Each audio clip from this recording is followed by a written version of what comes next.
I'm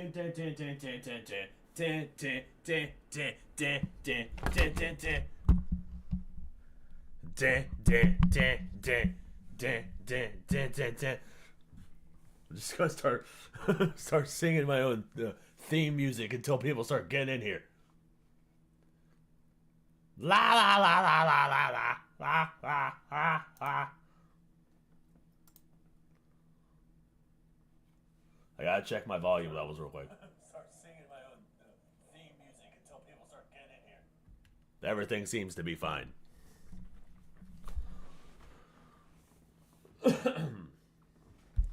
Hey yo, what up, dude?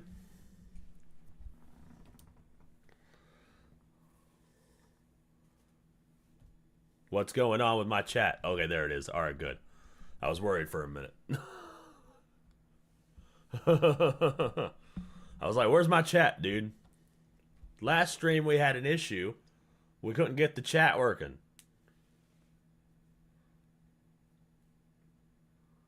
What up, Spencer? Thugrats? Good to see you, friends.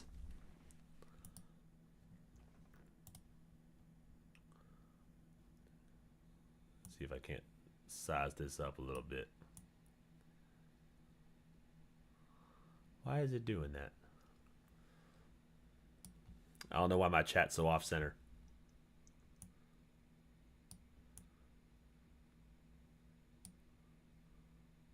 Things are happening. People are uploading shit all over the damn place. And I'm interested in a lot of it. As soon as I can get... There we go.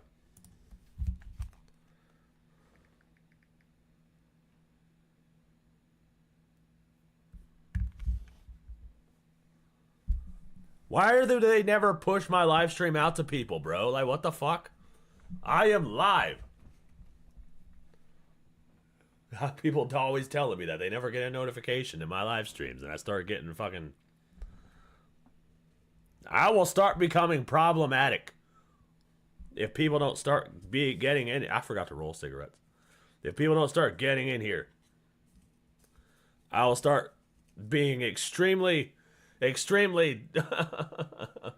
gonna start saying things outside of the societal norms and start angering people. I'm gonna start being... Are my threats working? Are people showing up? Hello, Emmy-chan? You didn't know I was live yet? Yeah, I don't know what the fuck is going on when they're not pushing my live streams out to people. You shared the live? Well, I appreciate you sharing the live. Now I don't have to say... I don't have to start becoming problematic. Oh shit! I can't get my shit together. I keep dropping stuff. I'm looking for my headphones.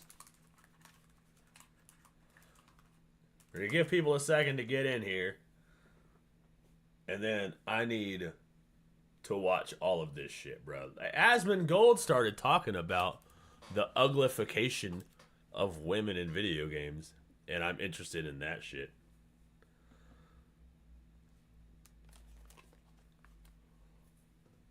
Attractive characters sell games, bro. Like, I'm sorry if that makes you mad, but that's just the truth. If you make every single character ugly, your game, don't be surprised if your game doesn't sell any copies. So yeah, we're gonna talk about that shit. I think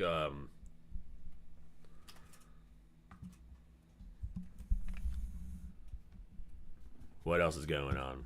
What else is in that playlist?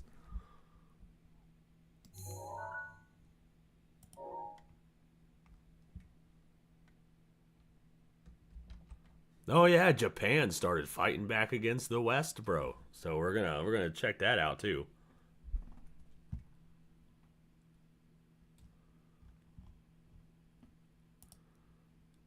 There we go.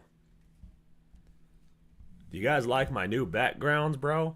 I spent a whole 10 minutes putting all this shit together.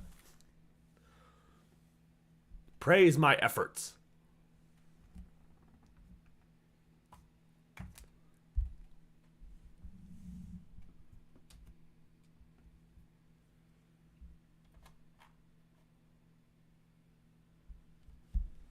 All right, so this is Asmongold. He literally just uploaded this, and I'm interested in. Do Hero Hay first? Okay, hold on, wait.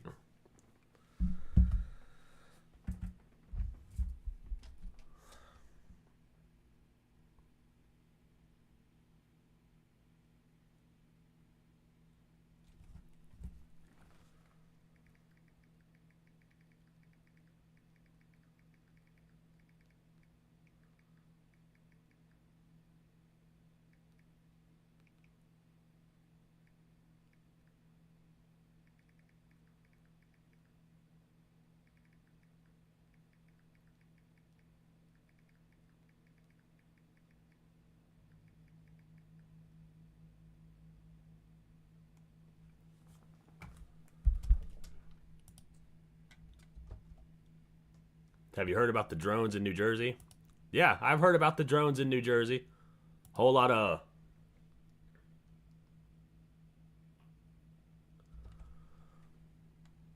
fucking there's a whole lot of shit going on with the drones, dude. I was gonna make a video about it, but then there was just so much shit going on.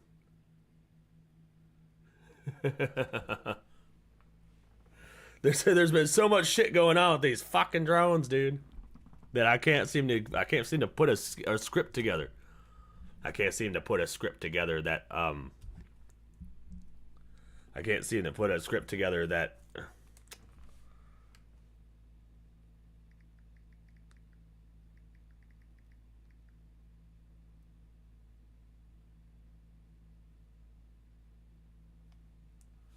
I can't seem to put a script together that does the video justice, bro. There's so much shit going on. Anyways, so yeah, well, I was gonna make a video covering all that shit, but then I don't know, I just couldn't.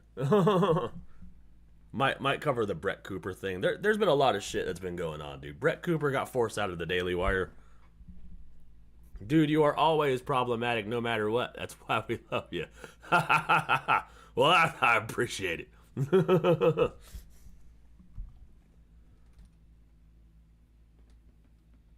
What up, Fire Goddess? Raven, good to see you, friends. You see them all over outside your job? Wait, so they're actually like outside? Well, at least now we have confirmation that it is not an AI video.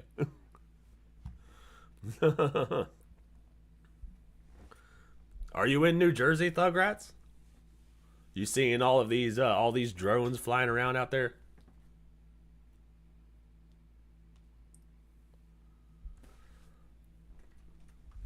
So yeah, well, let me pull up that Hero Hay video. We've talked quite a.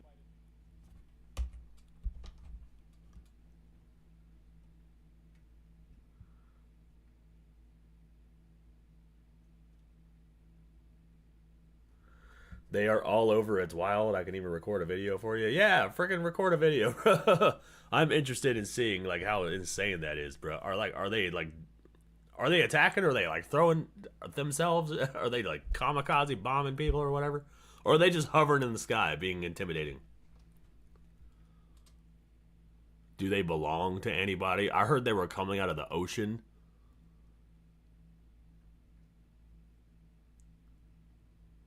Apparently they're not foreign, but they're also not a threat.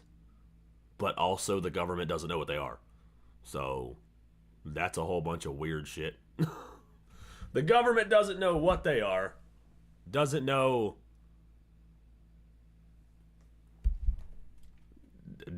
doesn't know if they're foreign or not, but somehow knows that they're not a threat.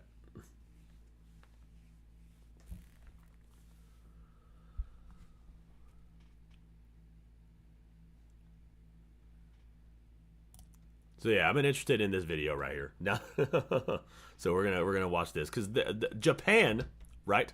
So Japan has had issues with the West. The United Nations have been trying to put pressure on Japan to make all of their anime and video games woke, and Japan has been like, nah, fam. So, so now they're fighting back. and I'm interested in hearing about this.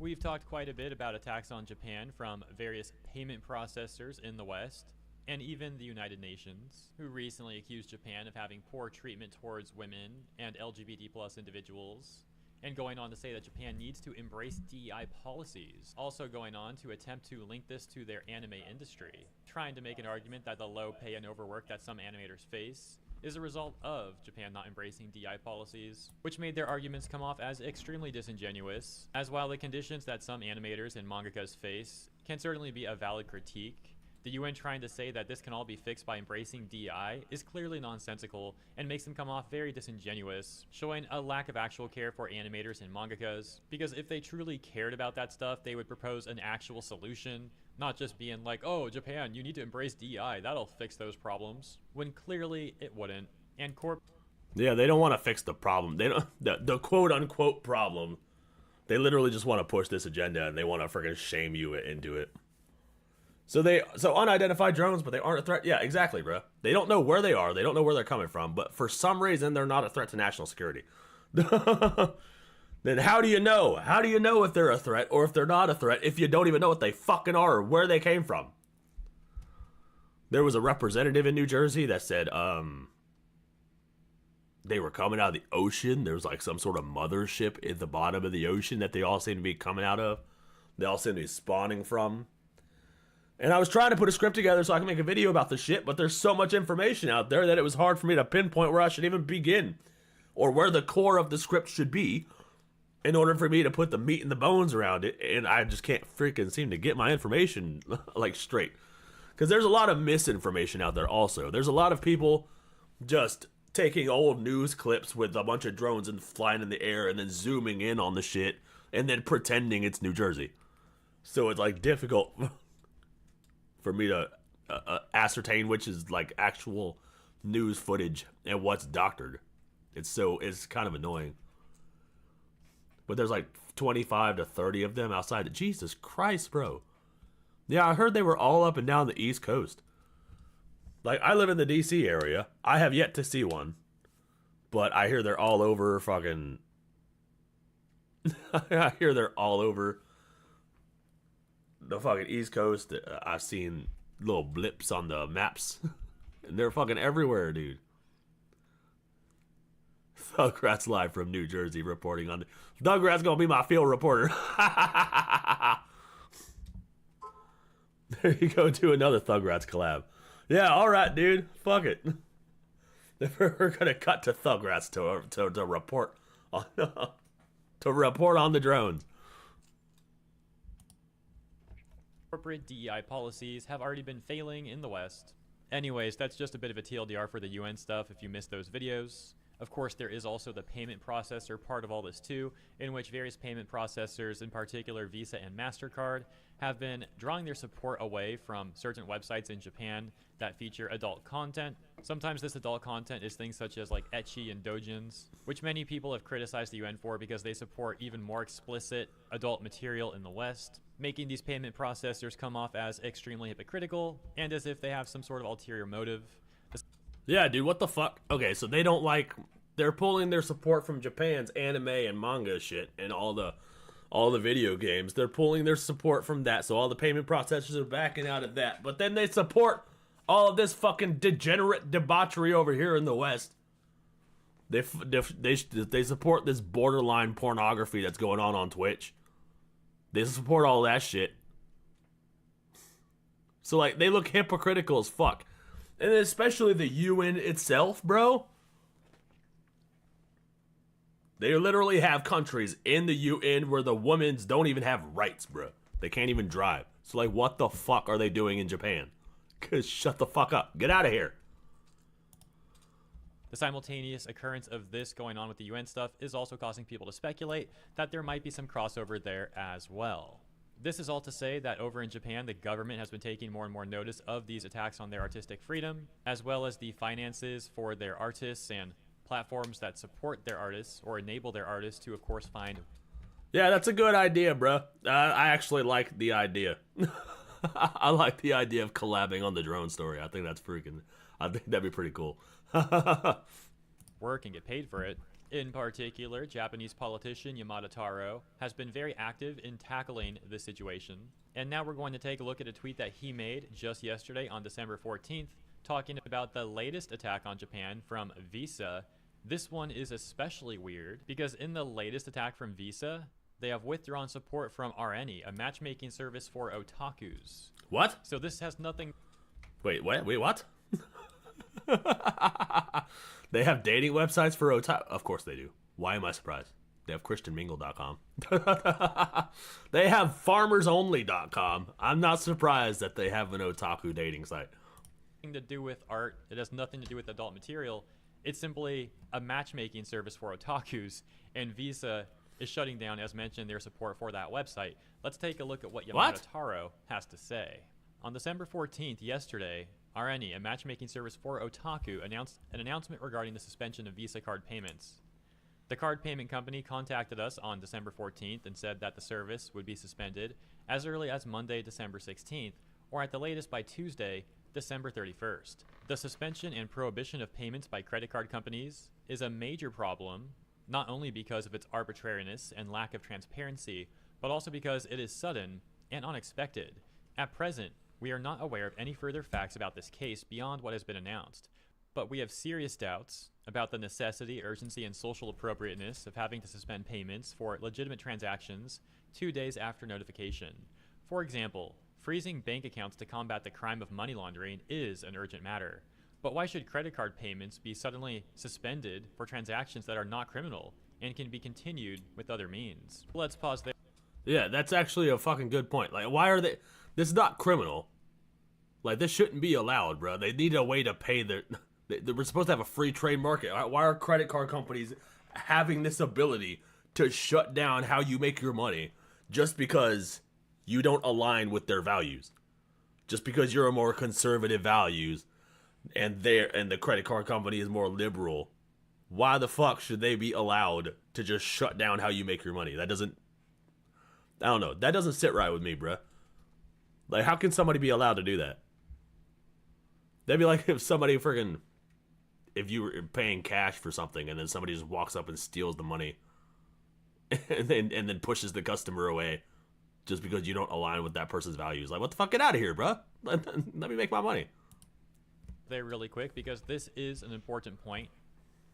At times in the past in the West, Visa and MasterCard have withdrawn support for certain websites. For example, The Hub, after they were notified that there was illegal material going on those websites. Okay, So I guess that's of fair. course, Visa, MasterCard, etc., didn't want to financially enable these illegal transactions. As Yamada Taro has pointed out here, the stuff going on in Japan, though, is legal. Yeah, that makes sense, dude. The illegal transactions make sense, dude. I can understand not wanting to support something that's illegally happening under your, but this is legal. It's just anime, bruh. It's not like they're freaking making snuff films or nothing. What the fuck? Legal, and they're going after legal stuff, and in this case, simply a matchmaking service for otaku. Very bizarre. Continuing, he says, credit card companies, which have a strong negotiating position with member stores, have repeatedly taken actions like this, significantly worsening the business of companies that are conducting legitimate transactions and causing great harm to consumers. In this situation, I believe that we have no choice but to take legislative action. Growing concerns were raised about the arbitrariness of voluntary deletion of lawful content by internet service providers and other such entities, which resulted in the enactment of the Information Distribution Platform Act. There are also growing concerns about the arbitrariness of voluntary suspension of lawful transactions by credit card companies and other entities. Unless credit card companies realize that they are the platform and infrastructure for payments and change their approach, I believe we will have no choice but to end with the enactment of new laws. Oh, shit. Oh, fuck. Oh, Japan not fucking around, bro. Oh, shit. Ooh, Japan's like, no, you better fucking turn this shit back on. I'll sue your ass, bro. We will make new laws to combat this shit, motherfucker. You want us to go one way, we're gonna push back and go the other way, bro. Get the fuck out of here, dude. We're just trying to make money, bro. We don't give a shit about ideology. Just let us make our money, let us sell our anime, Yeah, fuck off. Indeed, we can see responses that include Japanese people requesting that new laws be enacted to address the current situation. This responsive note also reading, I'll let you know about this as well. I found out about it today too. The notice was given on the 9th, and the actual suspension took effect on the 11th, but credit card payments have been suspended for a service that is primarily audio content, and whose expression methods should not be illegal. It's part of the Animate group. That linking us to another tweet here that we can see reads, important notice. End of credit card payments for works in the quote-unquote adult women category. For works in the quote for adult women unquote category, we will end credit card payments as of 1400 on Wednesday, December 11th, Wait, what? 2024. Now, I'm not familiar with that platform at all. However, we can see from their bio at Pokidora that they're a drama CD distribution service for smartphones, including drama and other romantic topics. So let's check out some of the responses and see what else we can make of this. And the ones that we'll be taking a look at are the so-called top responses, some of the most liked ones, so make of that what you will. But for example, we can see this one, requesting further action from the Japanese government, reading, even though people say they don't want any more restrictions, it's highly likely that they've already exceeded their limit. We need to increase the number of members other than Taro Yamato and Ken Akamatsu. As that user points out, and as many of you are likely aware, Ken Akamatsu has also been very active in speaking out against the attacks on Japan's artistic freedom. He had gained a lot of support from his various manga works, including Love Hina, and in 2022... Oh shit, he did Love Hina? I think I remember that. I think I remember seeing that one back in the day. I'm happy that they're getting support, bruh. And I'm happy that they're pushing back against this nonsense, bruh. The DEI bullshit is fucking pissing everybody off, dude. Just knock it. Just quit it. Just stop it. Was elected to the House of Counselors in the Japanese government. Another top response reading, now everyone understands, right? There are no restrictions on just a few things. There are restrictions on the whole thing. We all need to cooperate. Then we've also got this top response reading, this is what it means when expression is regulated, whether it's erotic or not. So regulating expression should be a no-no for both men and women. So why do people who advocate regulating expression aimed at men think that, quote, expressions we will like will be exempt from regulation, unquote? It's obvious that it's either everything is okay or everything is not okay. So things have become even more interesting based on that response as well, and some of the replies that they're getting. It sounds like some of the feminists in Japan. Oh shit. Feminists are getting hit heavy, bruh. Feminists have brains as stupid as birds or insects. Dude. Damn. You know they won't stop. They got the crumb, now they want the planet. Yep, dude. You give them an inch, they take the whole fucking light year, bruh. They will go forever. Jesus Christ.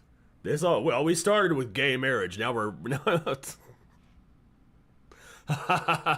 now we're regulating anime in Japan. This is like, come on, bro. What's going on here? And yes, there are Japanese feminists. I know some people are always surprised when we bring that up. Very small group, but they are there. But I'm actually, I was actually shocked when I found out that there were Japanese feminists. I was like, what? How in the hell? I can't believe this shit infiltrated. They're a very, very, very small group. But yeah. Wait, is that what somebody? I think that's what somebody just said. Hold on, wait. These feminists. I know some people are always surprised when we bring. I feel sorry for the birds and insects. See? Bring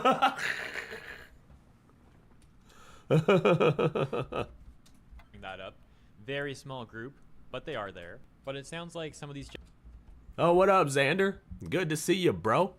Good to see you, Brosiv. Broski. Bro Sidon, king of the Broshan. Bro Tam Lincoln. Brotagonist. Japanese feminists were supporting regulations against content consumed by men, and now that payment processors are withdrawing from this audio business Pokidora, which does seem to be focused mainly at women, providing them content such as BL, etc., the men are saying how it was a mistake for these Japanese feminists to support regulations against content that they enjoy, And now women are also being hurt by similar things occurring to them, too. Of course, for the record, not all of the women being affected by this are Japanese feminists. The majority of them are probably just like normal Japanese women, not porikori crazy feminists. The point they're making is simply that the regulations that these Japanese feminists support don't do anything to help anyone and can in fact also hurt women. That takes us to the final top response that we'll be taking a look at here. This one reading. It's now aimed at women too. I'm also a Fujoshi and I recently attended a gathering like this.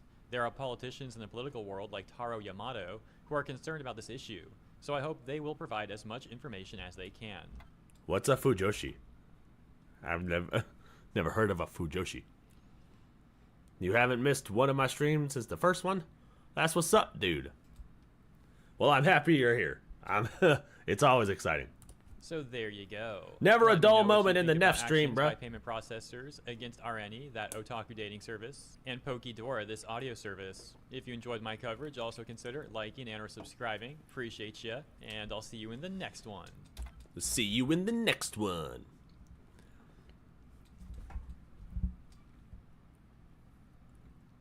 Hell yeah. We're all a bunch of weebs over here, bro. We love anime over here. Been watching anime since I was a fucking little kid, like single digits. I grew up on this shit.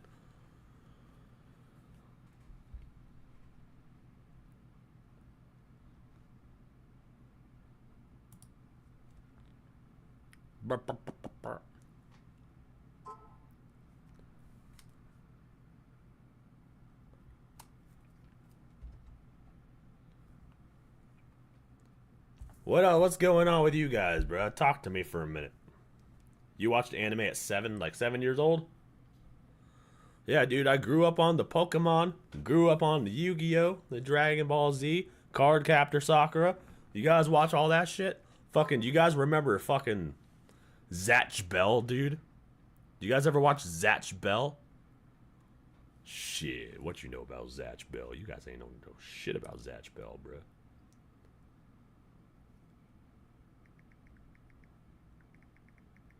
Motherfucker got a book.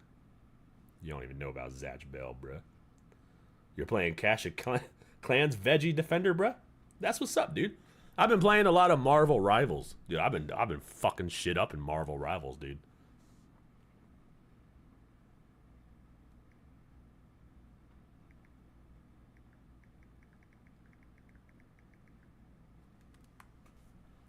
Seven Deadly Sins, dude. I watched Seven Deadly Sins a lot before they switched this studio over. When they switched the studio, I stopped watching it because the animation took a huge hit. But that show had so much potential, bro. I need to finish it. I should just finish it. I watched the first season. I think I watched the first 3 seasons.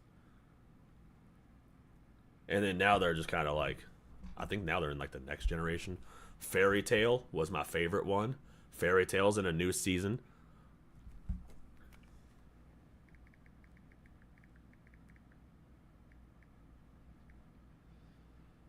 They just did the Fairy Tail 100-Year War, or not the 100-Year War, 100-Year Quest, or some shit like that, dude. Oh, I fucking want to see that so bad. They need to make that they need to put that in the dub like immediately. Fairy Tail had good dub. Inuyasha is another good one. I grew up watching that shit. I'm pretty sure Inuyasha was like my introduction to anime because my mom watched that shit. And I remember like going to my mom's room when I was still in Arkansas. Little bitty kid watching Inuyasha on the TV.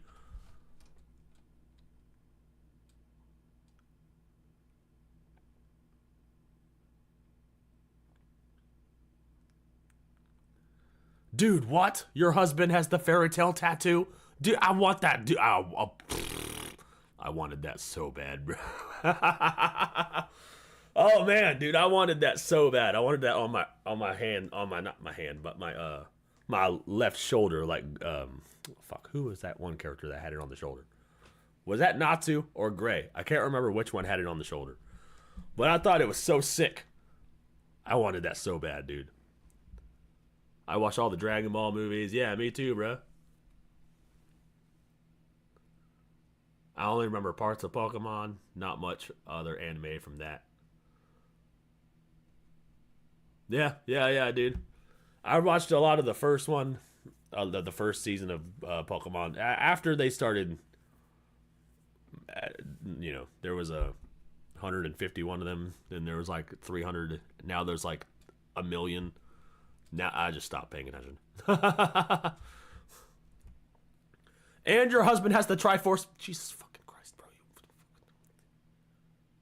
Tell your husband to hit me up, dude. We need to fucking hang out immediately. Does your husband want to be my best friend? Did I just become best friends with your husband? I think I just did. I think I just became best friends with your husband. Thugrat's husband, you're my best friend now. Deal with it. That is just something that you are now. You are not allowed to be anything else. Why does no one watch your streams? Because I just started doing it. Probably because I just started live streaming like 2 weeks ago, bro. Maybe like a month ago. Like the people who are pretty well established streamers, they've been doing it for years. Yeah, I feel like we'd be good friends, dude. He likes Fairy Tail. I have not seen a fucking other person who likes Fairy Tail. Like everybody fucking hates on Fairy Tail. They always shit on Fairy Tail.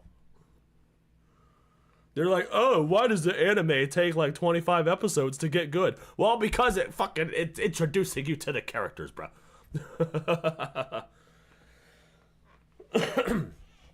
I have a friend in New Jersey, so maybe one day. You never know. You never know, bro.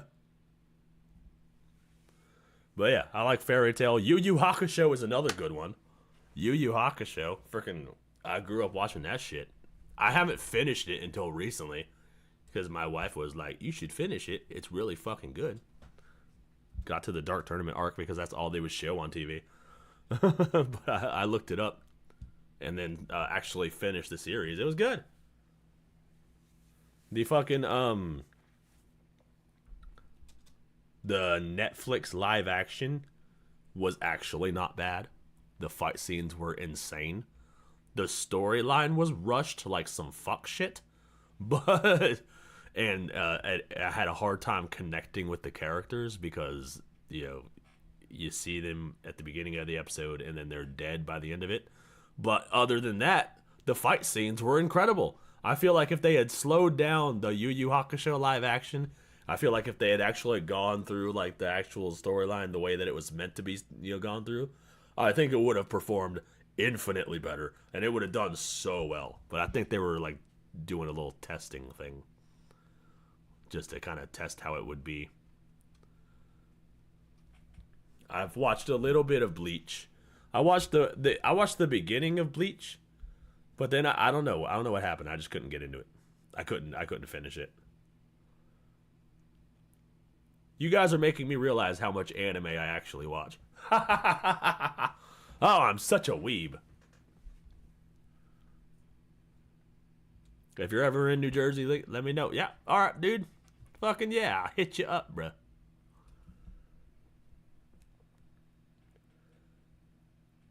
AI Neff says Naruto Shippuden. Okay, that's a pretty respectable answer. I'll give that one to him, bruh. I'll give him that one. That's actually not a bad one.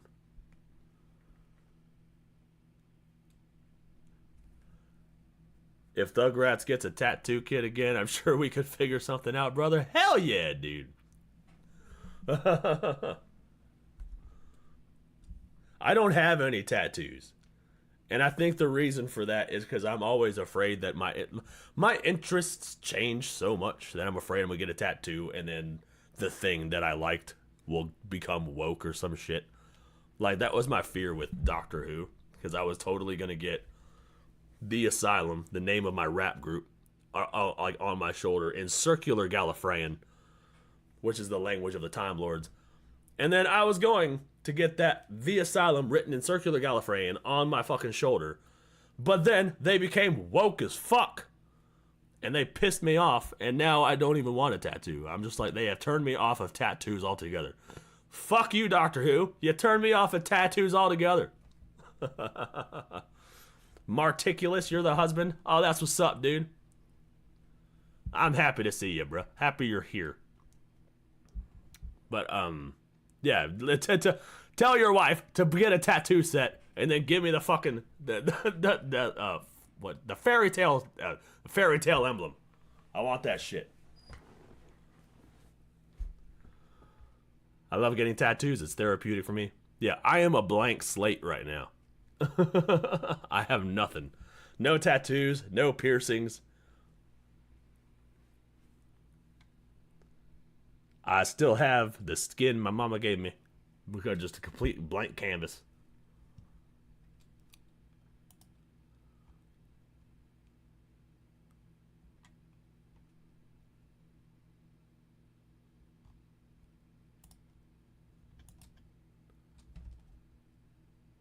Woo!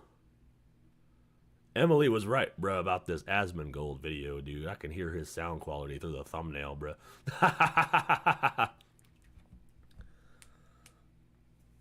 Oh, there she is. Speak of the devil.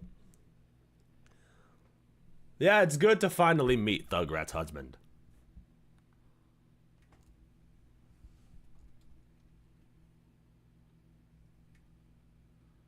After my first tattoo, I got addicted. The same might happen to you. Oh, no. It depends. It depends on what I get. I would like it to be something that I enjoy, something that I'm passionate about. The Triforce tattoo is a good idea. I would totally get that like on my hand. It would hurt like a sumbitch because the hand has a lot of bones in it. But I would like to get one. It's an addictive feeling. What does that mean? Are you addicted to the actual getting the tattoo or having a tattoo? Is it the process that's addicting or the result?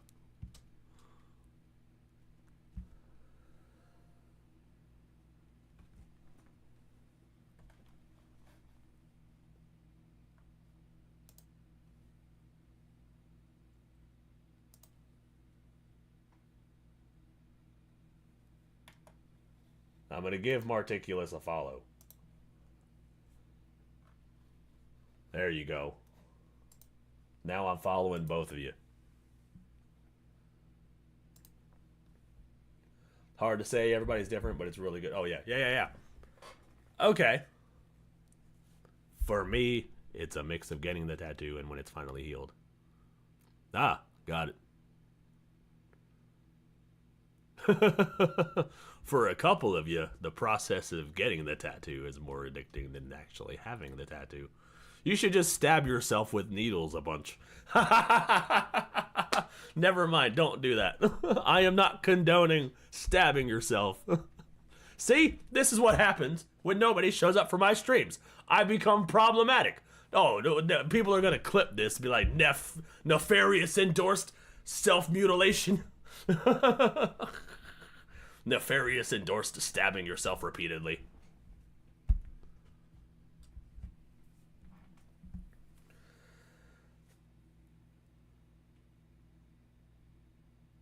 But when Thugrats was doing all of my finger tattoos, I was pretty much falling asleep. Wait, is she the one that's tattooing you, bro? Are you a good tattoo artist, Thugrats?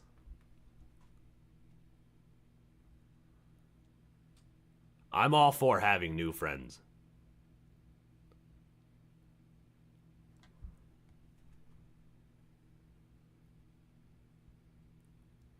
Uh-oh. Xander clipped it. Now I'm gonna go viral. He's gonna spam me on TikTok. I'm gonna be like, oh shit. Nefarious just endorsed stabbing yourself repeatedly. Problematic VTuber just endorsed self-mutilation. I'm gonna totally make an out-of-context compilation. Like for the Clips channel. It's just gonna be a compilation of just out-of-pocket shit. That I just say randomly. Because that sounds like it'd be hilarious. Like that time I went on a rant about About the whammon.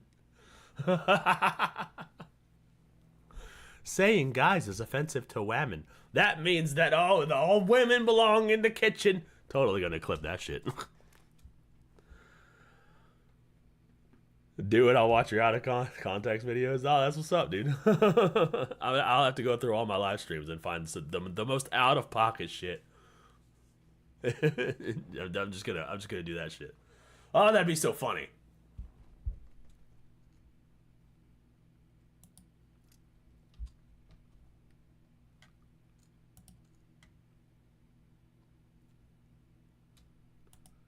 Why don't we? I can't decide what I want to watch next. You guys want to watch Asmongold or Blair White? Blair White's talking about the trans people. Oh, the trans kid parents of TikTok. Oh. Oh. This might be what this is worse than the iPad parents, bro. What the fuck? The trans kid parents of TikTok. Narcissism, exploitation, and profit. You guys want to watch this shit? I don't know if it's out of pocket, but when you did the roast for Layman, I thought my memes were pretty fucking funny. Dude, you were fucking hilarious, dude. That was a fun stream. Roasting Layman for his birthday, that was fun.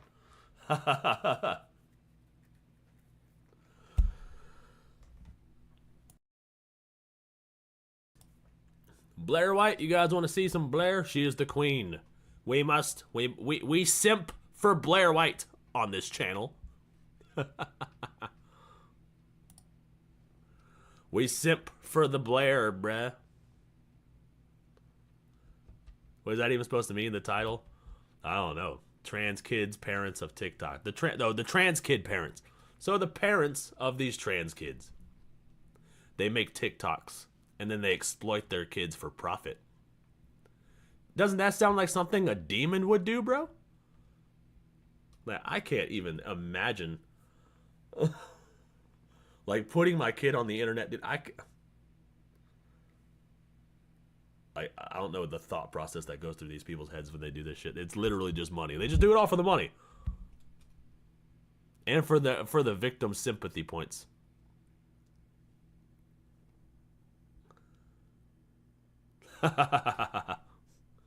We simp for Blair White. She is our trans goddess. Why not reading? She is hashtag based as fuck. She's hashtag baff. Based as fuck. Baff. Sounds like Kamala's campaign if it was rappers instead. We don't even post our daughter on Facebook. Yeah, dude, I wouldn't put my kid anywhere online, bro. People are fucking weird. You know how many pedos are out there, dude? Like, what the fuck? There's so many. There's a shockingly, surprisingly huge amount. There is a surprisingly non-zero amount of pedos on the internet. So why the fuck would you put your kid on there? Like, I wouldn't even give my child a phone until he was at least like 16. That was when I got my first phone. Fucking what just because I had a childhood, I'm just gonna give my kid a fucking phone at like 8. Came out to me as trans 5 years ago. And 2 years later, she socially transitioned to a girl. My daughter inspired my own transition. Oh my God. What? And to have a transgender child has made me so much more interesting. What? This shit makes me mad, bro. Having a trans daughter has made me so much more interesting. Oh, look at me, everyone. I'm just the talk of the town now. Now that I have a trans kid. Look at, I'm just the topic at everybody's dinner table. I'm so interesting because now I have a trans kid.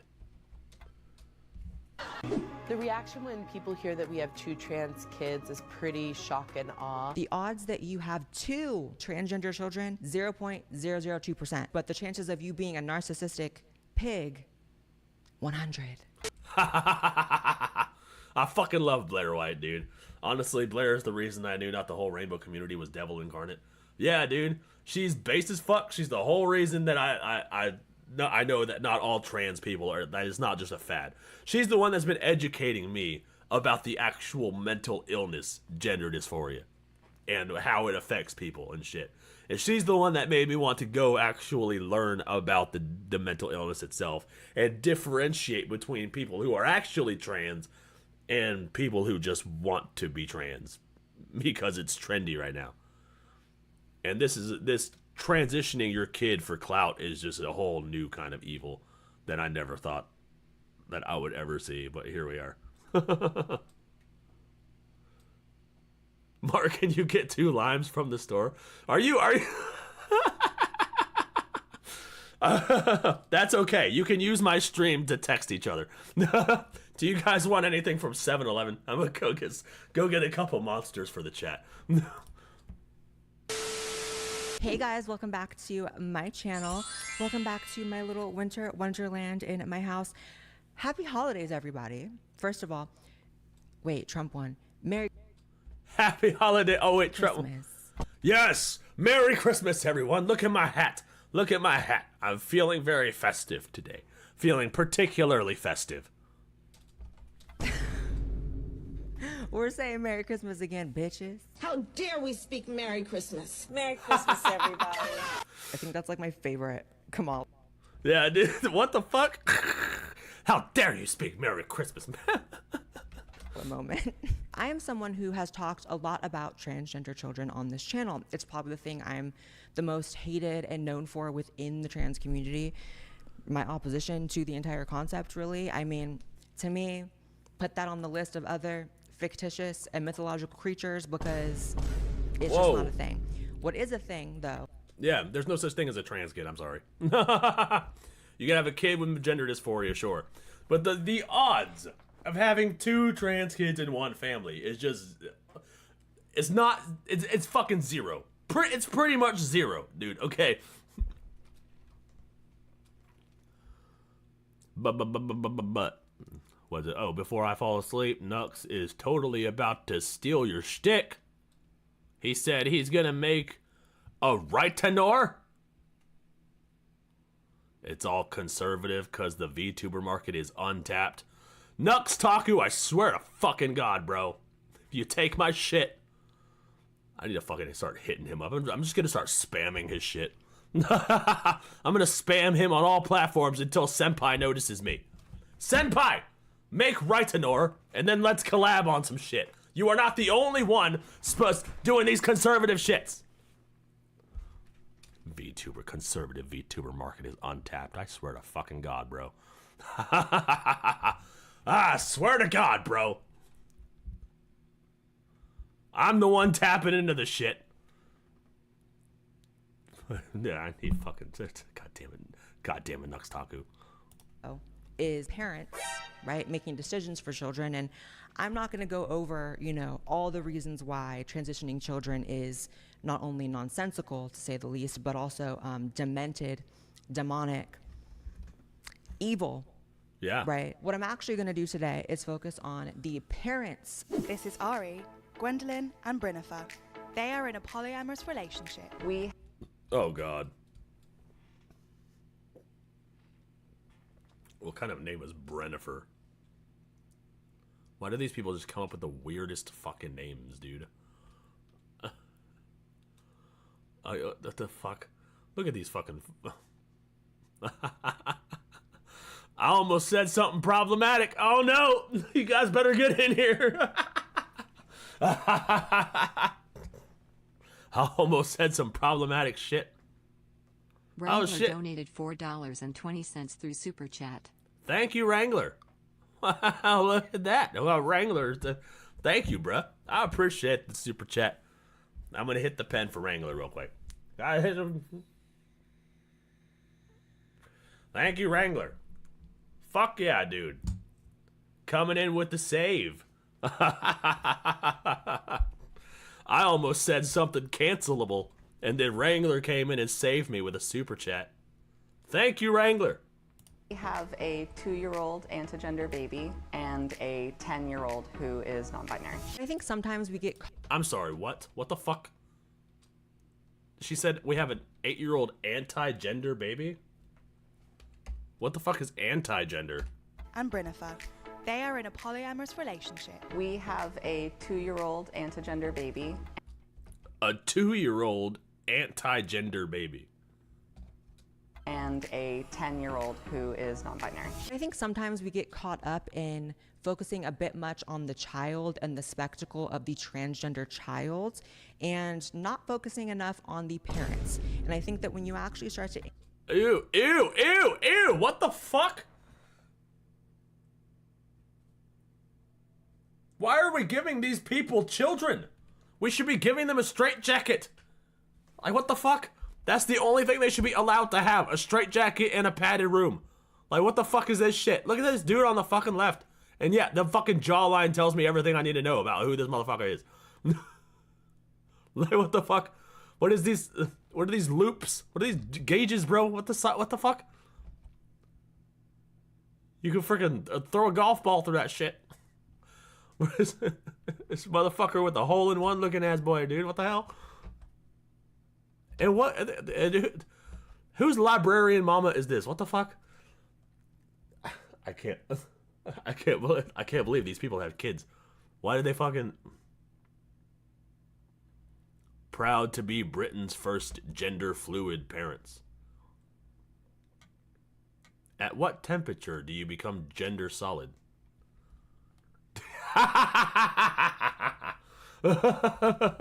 When do you become a gender gas, bruh? Just gonna go through the states of matter with the fucking gender shit. Analyze the behavior of these mothers in particular. There's a lot to be understood about this issue. Transhousing by proxy. Now, this is a term you may have seen floating around social media. I've actually never heard that. The Munchausen syndrome, I understand that. Transhousing by proxy. That's actually not a bad explanation of what's going, or a bad descriptor of what's happening, I guess. It's literally just social contagion. And when it comes to the parents, it's literally just parents molding their kids into this fucked up trans thing. This thing. It's not that they had a boy and want a girl, or they had a girl and want a boy. They want a trans kid. So it doesn't matter what gender they were born as, they were going to transition into the other one. Just because. For shits and giggles, I guess. It's what people are using more and more to describe this phenomena of what seems to be the super demented offshoot of what we all know and recognize as Munchausen by proxy. Think of Gypsy Rose Blanchard. Think of, the children who unfortunately go through their mothers forcing illness upon them for their own, well, because they're sick, right? Because the mothers themselves are sick. So think of this as that, but with a side of sex change. He just now, a month ago, started hormone blockers. It's an implant. It is to prevent... It's an implant? What the fuck? Jesus Christ, dude. You were just implanting kids with shit. With experimental shit. This isn't like some... I can't believe they're doing this to children, bro. This is fucking outrageous. This makes me so mad. This makes me violently angry. It's just freaking... Their obsession with transitioning children is just wild to me, bro. Obviously, it's your kid. Do whatever the fuck you want. But, come on, bro. At some point, you have to realize this is demented as fuck, and the kids don't deserve it. The kids are not going to be okay. His puberty, it will prevent a menstruation cycle and breast development. Do people ever wonder if you're too young to know if you're trans? Yeah, and are they too young to know that they're cis? I mean, it's... What?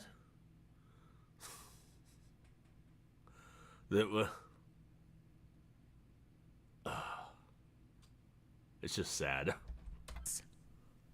Demented. Focusing on the trans kids themselves, it addresses the problem, right? But it doesn't really address the root of the problem. Because if there's something wrong with the apple, you do in fact have to look at the tree. The best thing we can do is just let them speak. I think the greatest gift of my life is to have kids And to have a transgender child has made me so much more interesting. So much more wise. What?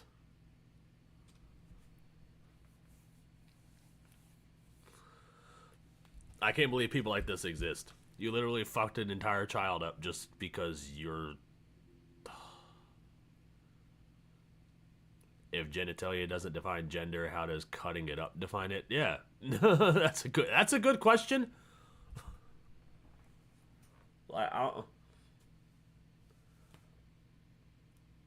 And it's fucking just offensive the way that they're like, because if having a vagina doesn't make you a woman, for some reason having a purse and wearing makeup and wearing dresses does. It's very sexist in and of itself, while trying to pretend like it's not. I don't know. You can't wrap your mind around any of it, dude. It's so fucking retarded, all of it. And they only do it for clout. It's all for clout. Here's the question I got. If the kid doesn't go through puberty, how do they know they are really trans? Because no matter what, your body will shut down without estrogen or testosterone.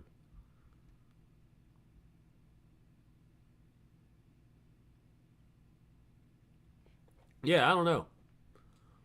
For the most part, puberty cures the whatever dysphoria they got. Like, as far as my research is telling me. But the whole making your kid trans just for social brownie points, it just makes me so mad, dude.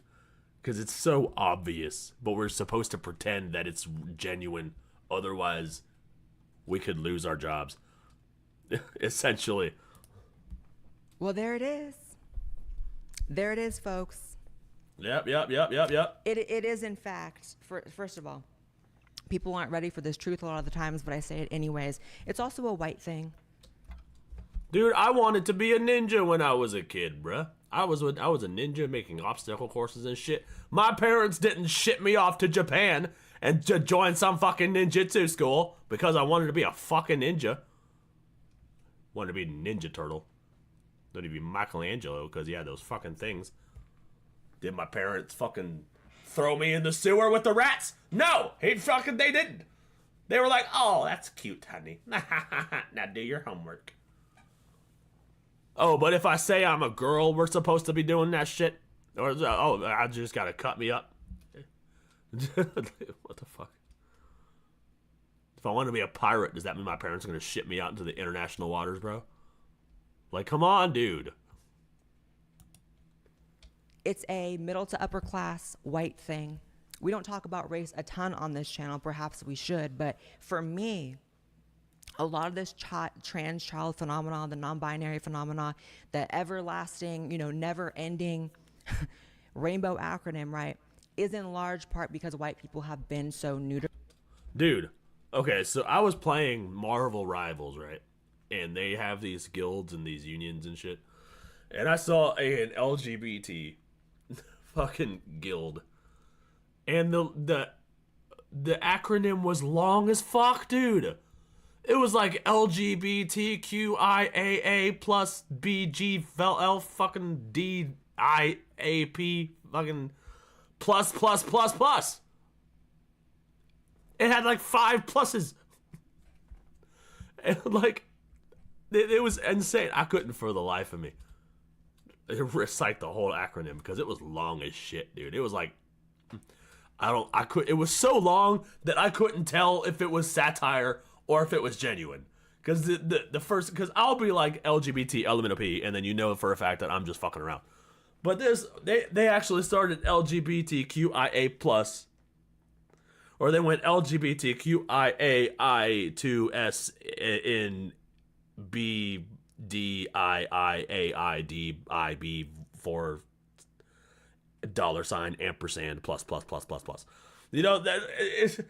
I'm just, the never-ending acronym just boggles my mind, bro. Yo, you gotta be inclusive of everybody, even the made-up shit. The craziest thing for me is I don't see how anybody thinks that any part of this or how any of this can be productive for the future of the country That's where I'm baffled. When I was a kid growing up, it was mental illness. Yeah, same. When I was a kid, it was all mental illness, all of it. And we just accepted that it was mental illness. It was fine. Like, none of it is productive. It's meant to stop production, because I'm pretty sure it's all... dude.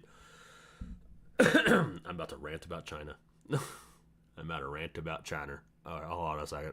I really think that we're in a secret war with China, bro. I do. I think they are trying to attack us. I think they're trying to bring us down without having to go through our military, because they understand that we have the strongest military in the world. So the only way that they could really bring down America is either from the inside or through some sort of biological or psychological warfare. That's the only way they can feasibly bring it down. So we are in the middle of a silent war with China. I think COVID-19 was an attack on the world. Okay, I don't think it was isolated. I also don't think it was as hoaxy as people think. I think it was crafted in a lab and then just quote unquote accidentally spilled out into the world and then just conveniently made its way over to the United States. I think TikTok is psychological warfare, because the TikTok that's shown in America and the TikTok that's shown in China are two very different websites. We get all the crazies and the fucking trans people, and they are fucking making kids mentally ill and pushing these diseases through this fucking app that just, like a virus, spreads around all of society. And then we become weaker as a country because we are crippling an entire generation. So yeah, that's my rant on that shit. Spiritually by the media, they're not allowed to have an identity that is based around their race, like every other race, right? So they're looking for other things. They're looking to be, not the oppressive white woman that the media and that their politicians tell them they are. They're looking for an out. They're looking for a scapegoat. They're looking to say, no, yes, I'm not actually a Karen. I'm not actually the racist white woman that the media says I am. I have a transgender child. And it's made me so interesting. Dude, that's why the guys transition too, I think. Because the liberal dudes are... Okay, so hold on. The straight white men are the bottom of the totem pole. They're at the bottom of the victim hierarchy. They are the enemy of the left. So that's why I think all the straight white men are now transitioning to the women. Because now they can go from the bottom of the totem pole and shoot all the way up to the top. All they have to do is announce that they're trans. Like, that's part of the demon ideology, in my opinion. I guarantee if there wasn't a character limit, they would just go on forever like pie. Yeah, probably. They've got to fucking get all those acronyms. They got to include everybody. They make up genders and then they add them to the list. Like anti-gender. This is the first I've ever heard of anti-gender. What the fuck is that? What, are you against the genders? Is that what's going on here? Are you the antagonist of the genders? It's all bullshit, dude. All of it. Narcissism. It's written all over her. This is about her. Where even is the child? And think about even further than just like on a That's a good point. Where even is the child? Personal level. I'm sure she's so much more interesting to all her, affluent white liberal friends, right? She also gets to be on a podium and gets to be this celebrated political activist and gets to go and speak to crowds who are, laughing about her saying it makes her interesting. This ain't about you, Deborah. And the reason we're reacting to these... Not Deborah. I love Blair White, dude. I love Blair White so much. I'm dreading of looking up anti-gender, but fuck it, wish me luck. Yeah, Google that shit, report back to me. I am insanely curious. These parents is because this, to me, if you don't understand the psychology of the parents who were engaging in this transgender child thing, then you really don't understand the issue. You really don't understand where it's coming from, and you don't understand how to curb it. Because there's going to be, confused children till the end of time. But the difference between them having irreversible surgeries, irreversible things done to them, is a parent who has their head screwed on right. And this woman clearly doesn't. And the common denominator is it's all about them. Obviously, one of the biggest problems with this topic is just how much misinformation is out there about trans kids. And in today's media landscape, it's harder than ever to find the truth. Stories are framed with clear and obvious bias, key perspectives are often sidelined, and echo chambers keep us divided. Yeah, dude, fucking... Oh, we're doing a Ground News sponsorship. We're doing a Ground News sponsorship, everybody.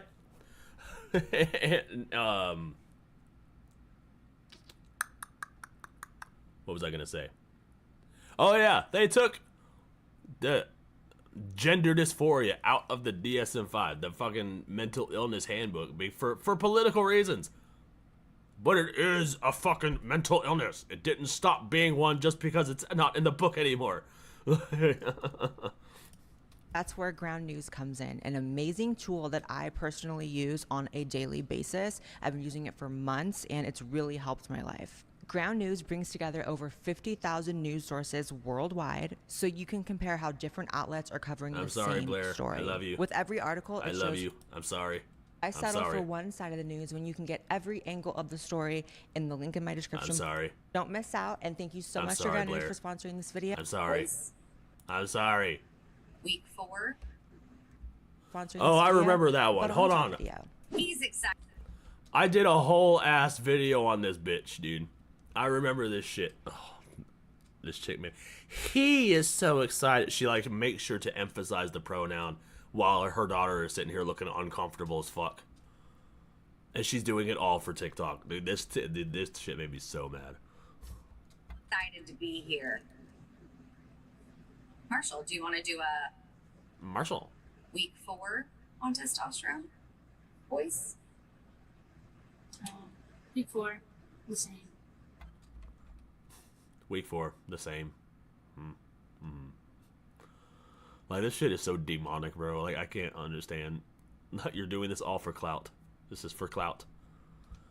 Like, your daughter's gonna grow up and want babies, and she's not gonna be able to have babies because you fucking turned her into a man when she was 14. Like, this shit makes me so mad. How are you feeling? Same. See? Any effects? Anything changing? No. Not really. No. See? She's so uninterested. Like, dude, don't transition your child for clout. Don't do anything with your child for clout. Let your child play grass. Play grass. Let your child touch grass and play outside. My brain moves faster than my mouth sometimes, and words get jumbled together. Go outside and touch grass. Any high points? Any good things?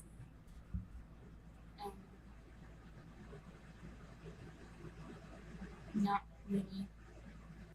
Okay. A few things stood out to me. As you can see, this is on the account called Sarah, which I'm assuming is not the young female trying to be a male here. So this is the mom's TikTok account. So getting clouts and click off your clearly, you know, I say this with love, obviously this is a baby. It's narcissism. That's a keyword you have to understand. Oh shit, we got a def. Part 1, anti-gender. A global movement that opposes gender equality, gender theory, and genderism.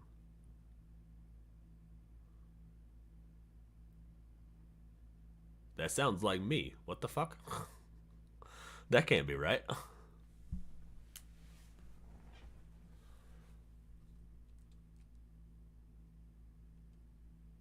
I also oppose, well, not gender equality. I think you should have rights. I just think that we're different.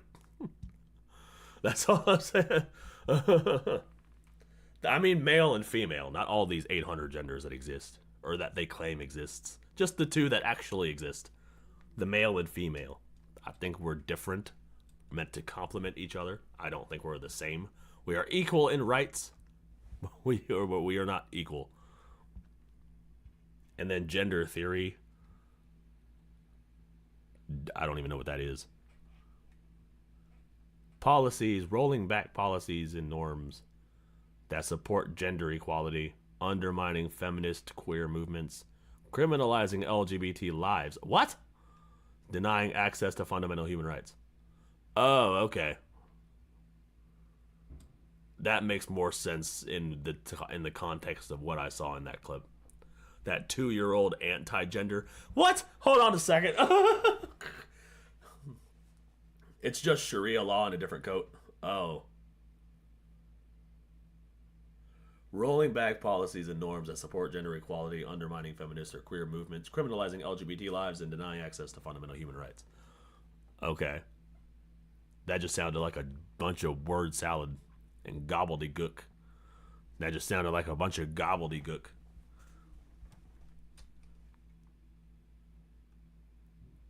There is no way in hell a 2-year-old has this understanding in order to announce to their 3 parents that they are fucking anti-gender. Like, there's no way. Understand when you're looking at these mothers, it is always, maybe not say always, it is so often about them, about getting clicks for themselves, attention for themselves, virtue signaling that they're such amazing, loving, accepting parents. Another thing that stood out is, you know, regardless of whether you think transition. That's what came up for me, so if that's wrong, fuck if I know. These people are confusing as shit. Yeah, dude, they make stuff up every single fucking day, bro. They just make up a new word and then add it to the acronym. I'll never understand. I'm perfectly okay over here in reality, you know? Well, I mean, I'm an anime character, so as close to reality as I'm getting. How am I a fictional character and I make more sense than the real life? Is something that benefits adults or children or whatever. One thing that is pretty, you know, well understood is that there is this sort of like initial euphoria you get when you start transitioning. You start feeling good about yourself. Again, whether you think it's long lasting or a good solution or whatever, it's well known that at the very beginning, you're quite happy. You're happy to be on this new path. At least I was. I can only speak for myself and really every trans person I've known, which is at the beginning, it's all sunshine and rainbows and unicorns, other fictitious creatures. Yeah. And for this, you know, child to say that there are no good points and no high points, first of all, why are you filming this? Sarah. Yeah. Oftentimes in my videos when we're making fun of like basic bitches, I pretend their name is Sarah, but Sarah, for real, what are you doing? Exploiting your child like this is actually deranged. Far be it for me to tell anybody how to parent, right? Never done it myself, but I feel like, you know, if you were in the shoes of someone who, let's just say the mother really was fooled and really did think that transition was the best thing for her child. You know, these mothers are often gaslit into thinking that if they don't let their child do that, if they don't go through with this, the child's going to have worse problems or, you know, delete themselves, right? Let's just go there. I would expect that any mother would prioritize privacy of that child, even if they think transition is the right thing to do. And the fact that you're just up here like this, and this child is so depressed on your TikTok, I mean, it's just sick. The problem is that the mom is fucking boring. She's so uninteresting. She is the textbook definition of a basic bitch. She's just so dull and bland, and she wants to be famous because she sees money in it, but then doesn't have one interesting quality about her. So she has to transition her kid in order to get any sort of clicks. And she gets 84 saves. She gets people sharing her shit fucking 69 times. Nice.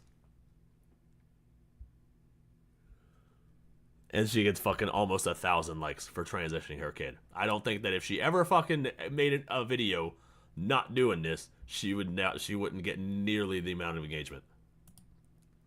It's about you, Sarah. Everyone can tell. The reaction when people hear that we have 2 trans kids is pretty shock and awe.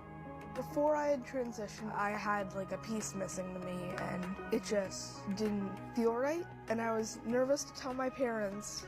Being trans would mean you were born the gender that you don't feel like in your heart. They were totally told to say that shit. You gotta tell them that you were afraid to tell us. even though we kind of put the idea in your head. You told them that it was that. God damn it, dude. They totally put these thoughts in these kids' heads and then feed them these lines so they can say it on camera. It's so infuriating. Just now, a month ago, started hormone blockers to prevent his menstruation cycle and breast development, which would cause a lot of havoc mentally. Wait a second, what? There's a gender wiki? Of course there is, dude. So they just probably had that with what? Jesus Christ! Somebody made a whole like Wikipedia for genders. That means anybody can go in there and just make a new gender, just add it to the list.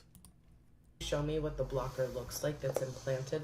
First, show me in your arm. Where is it? It's right there. Right there. Can I feel it? Mm-hmm. Oh my God. First of all, the odds that you have two, not just one, two transgender children is 0. According to ChatGPT, 0.002%. I don't have to even ask ChatGPT this, but the chances of you being a narcissistic pig, 100. Boom. 100. Fine, boom. Is that mean? Yes.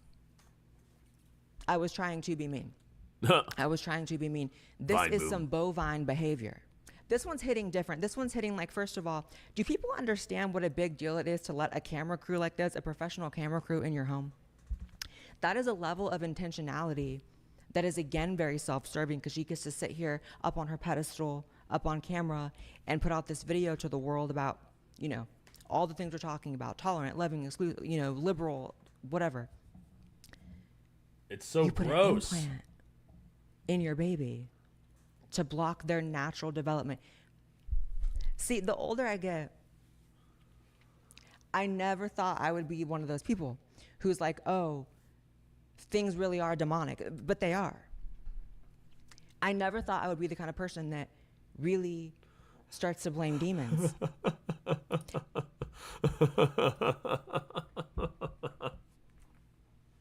Of course it is. It's just non-binary, dude.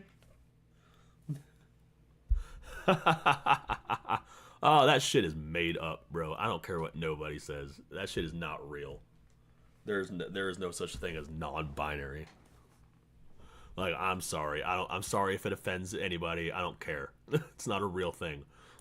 And people laugh when I say, you know, all the demonic stuff, and people don't really take me seriously. And half the time I am joking, so I can't really blame you. But however, let's just say whoever convinced this woman, right? Whoever injected this into the media apparatus, telling, again, middle class to upper class white women that putting an implant to stop the development of their child, their daughter, is something that a good person does. That is some straight inversion of goodness. Yeah, dude. And this makes you want to cry, to be honest. That's exactly what the devil said that he was going to do. He was going to invert this shit. Like, things that are terrible are going to be seen as good. Men are going to be women. They're going to take on the roles of the women. Men are fucking... Lie is truth. The truth is lie. Good is bad. Bad is good. They're going to invert all that shit. And we're seeing it in real time.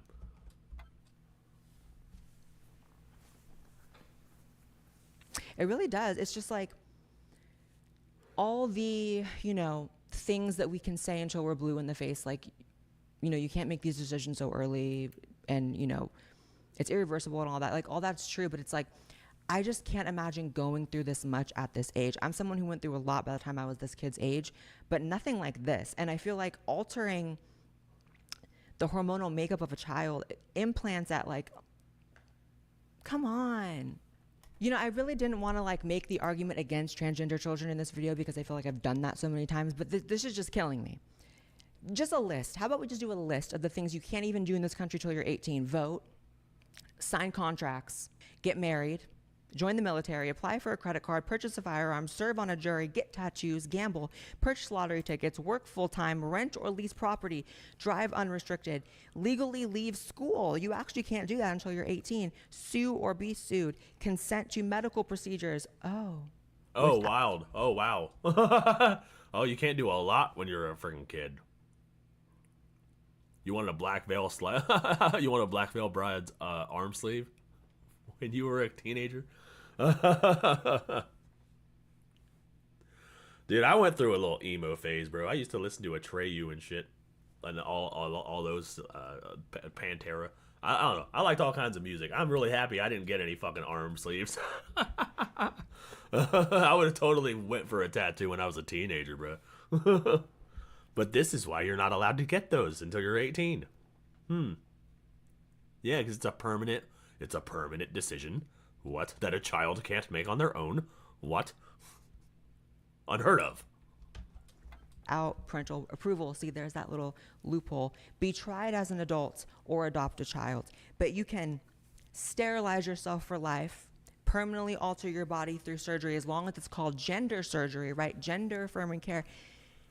And in California, a trans sanctuary state, by the way, just to add to this list, you can't even get in a tanning bed till you're 18. So tell me what's going on. Of course, dude. What the fuck? That shit makes no fucking sense. You can't even get into a tanning bed until you're 18, but you can freaking cut your dick off. Hashtag logic. Please make the case that these people are not going to be remembered as the Nazi scientists, as the lobotomists of this time, right? Please make any sort of case that we're not going to look back on bovine mothers like this doing this to their children. The same way we look back at people who gave their children lobotomies because the science of the time told them that that was correct. You can actually just use common sense. See, that's the thing. The whole trust the science shit, right? You can do that. But never really at the erasure of your own common sense, right? I think we need to bring back lobotomies. And I feel like that's just where we're at. That you're supposed to have this blind religious faith in science. So much so that what would have seemed ludicrous 5 minutes ago is now an implant in the arm of a young female to prevent her from ever developing or having children herself. That is another argument you can make. It's not demons. It's not right, demonic. Dude? Okay. Like, what the fuck? Yeah, it's demonic as fuck, dude. Surprise, surprise, children are stupid. They are. They're stupid as fuck. And that's okay. They're supposed to be stupid as fuck. They're supposed to be just out there playing in the fucking, in the grass. They're digging a hole with a stick. That's their thing. We need to stop giving them adult responsibilities and pretending like they're capable of making adult decisions when they're fucking 2 years old. No, they're fucking stupid. And they're supposed to be. It's fine. That's why we gotta protect them from the stupid decisions that they would make if we gave them free reign over their own choices. Isn't that the transgender woman? Yeah, this is Blair White. Fucking love Blair White.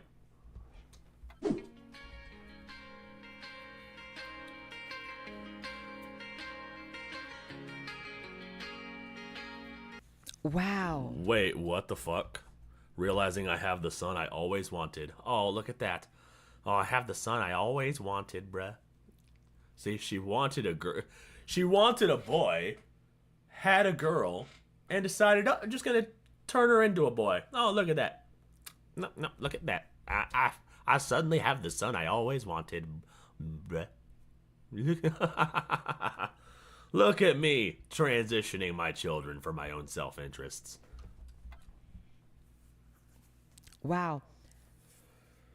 Again, is narcissism even a strong enough word?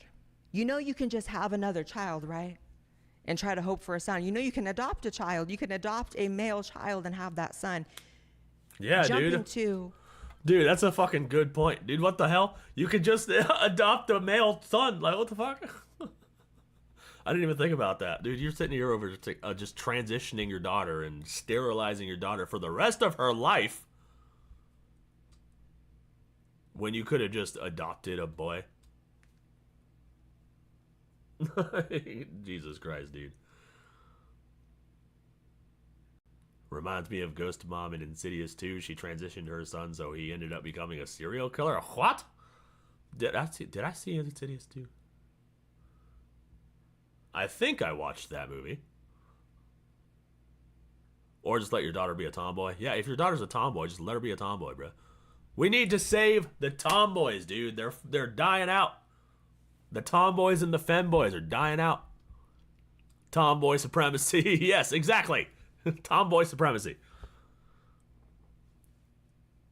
Meanwhile, her biological son is sitting in the back of the car like... Oh my god, that would be fucking... That would be some Vine skit shit, dude. That sounds like that'd be like a skit you'd see on like a YouTube short. Realizing I have the son I've always wanted. Meanwhile, the son's in the back seat like, oh, thanks.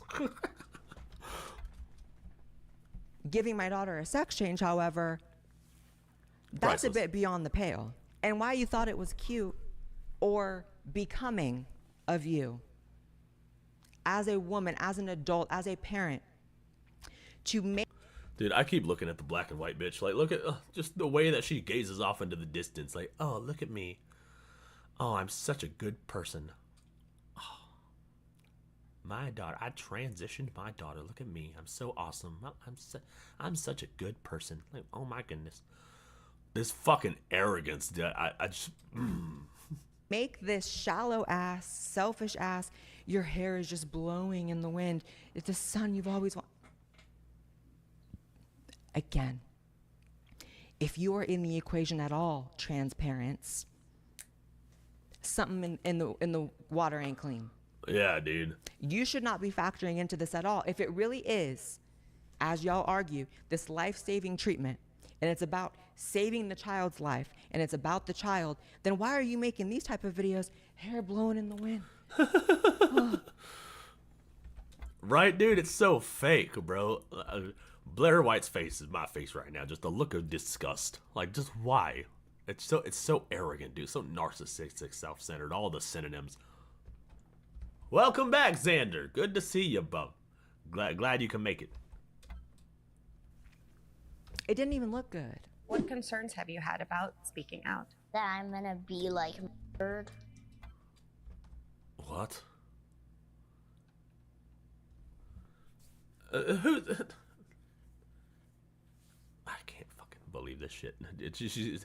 This person is afraid that they're gonna get murdered as a 10-year-old living in Trump's America. Trump's gonna be out of office by the time you're 14. You should not even be thinking about this shit. You're not gonna get murdered. Nobody's coming after you. Nobody gives a fuck. Nobody's gonna kill you because you're trans. Nobody cares. All that we're mad at your parents for putting you in this position, but we don't care. It's one scary looking child. Yeah, dude, this child has been through some shit. Like, you can already tell. You can see just nothing but damage on this child's face, bro. Like, this shit should be a crime, bro. Why is CPS not responding to shit like this, dude? Like, what the fuck?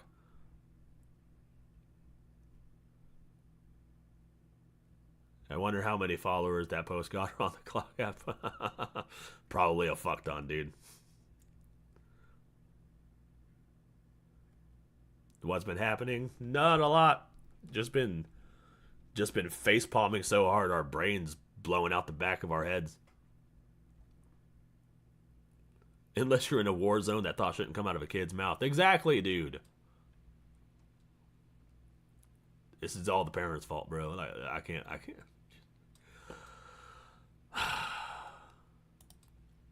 Like, one day, I'm gonna be walking down the street and somebody's gonna come up and, like, shoot me or something. That's a really scary thing to be worrying about at 10 years old.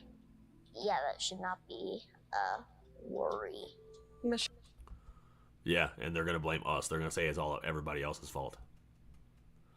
Yeah, you shouldn't be thinking about this at 10 years old. Yeah, it's everybody else's fault. Everybody, if there weren't so much trans hate in the world, I wouldn't have to worry about this. But you know, if we don't transition every single kid that comes out as a girl, then I might get murdered in the streets. I might just get shot.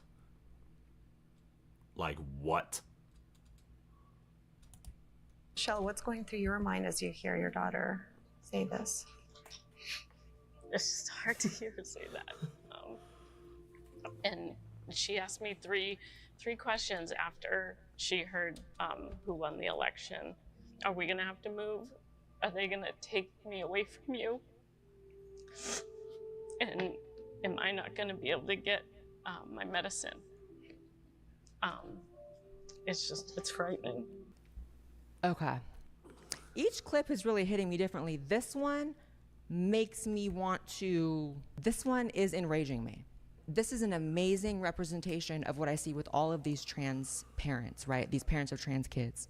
You're, first of all, not only validating and inflating your child's confusion and emotions that maybe genuinely were present, right? Like maybe this gender confusion really was present in your child. But not only are you inflating those confusions, you are allowing your child to believe that because of the president, that they are in physical harm's way. And you know for a fact that she's the one that put all of that into his head. Like, she's the one that fed all of this bullshit to her kid. It had nothing to do with how the kid's actually feeling. She's the one that scared the child into thinking he's gonna get murdered. Oh, there's just so much hate against trans people, and I know you think you're a girl, and I don't want anything bad to happen to you. Oh no, Trump was elected. That means you might die. She asked me these 3 questions. No, you asked those questions and then asked if she agreed with him, and then he said yes, and then because he wanted you to go away, and then now you think that he's in trouble. I've never met a trans. I met a few of them. Like, they're pretty cool people, dude. Like, they're cool people, the real ones, you know, the ones that don't want to be in the spotlight. Because if you actually have gender dysphoria, your entire reason for transitioning in the first place is to blend in with the rest of the group. It's not to stand out. You don't want attention drawn to yourself, bro. Like, if you actually have body dysmorphia, you're not going to be on the internet, like, just parading around, you know, like, just, oh, I cut my tits off. Look, everyone, isn't this great? Yeah, you're not going to be like that. Like, you're going to be trying to seamlessly assimilate into your gender and into your gender role. It's like those poor kids with the mom saying Trump won and one had a panic attack. Yeah, dude, it's the fucking same. That shit is wild to me. Like, let kids be kids, dude. They shouldn't be thinking about any of this shit. They shouldn't be involved in politics at all. Like, when I was a kid, I didn't know about none of this shit. When I was a kid, fucking Clinton was in the White House, and I didn't know fucking jack shit about anything that he did. Or Bush, or none of them, dude. Like, I just didn't care, and my parents never talked about it. My parents still don't talk about politics to us. Like, they just don't. It's just not normal. It's not something you do. Why you didn't think that as a mother, it's not part of your job to protect the mental well-being of your child, and that even if things are going wrong, you actually are supposed to lie. Yes. You're supposed to lie. If you can't pay rent that month, you're not supposed to tell your child that. You're supposed to make it happen. You're supposed to make it work. You're not supposed to concern your child with the evils of the world, and you're definitely not supposed to misrepresent them either. I mean, exactly, dude. I don't fucking know, dude. When I was a kid, I watched Saturday morning cartoons and ate chocolate chip muffins. Like, come on, bro. I didn't care about politics. I was never interested in the news. I never cared about none of it. I wanted to fucking watch Pokemon and duel my friends in Yu-Gi-Oh! Because I had a fucking kick-ass deck. That's all I'm saying, bruh. Just let your kids be kids. Allowing your child to engage in this belief that they are at risk of being murdered because of who won a presidential election, you're just a bad mom. Yeah. And this is so sad.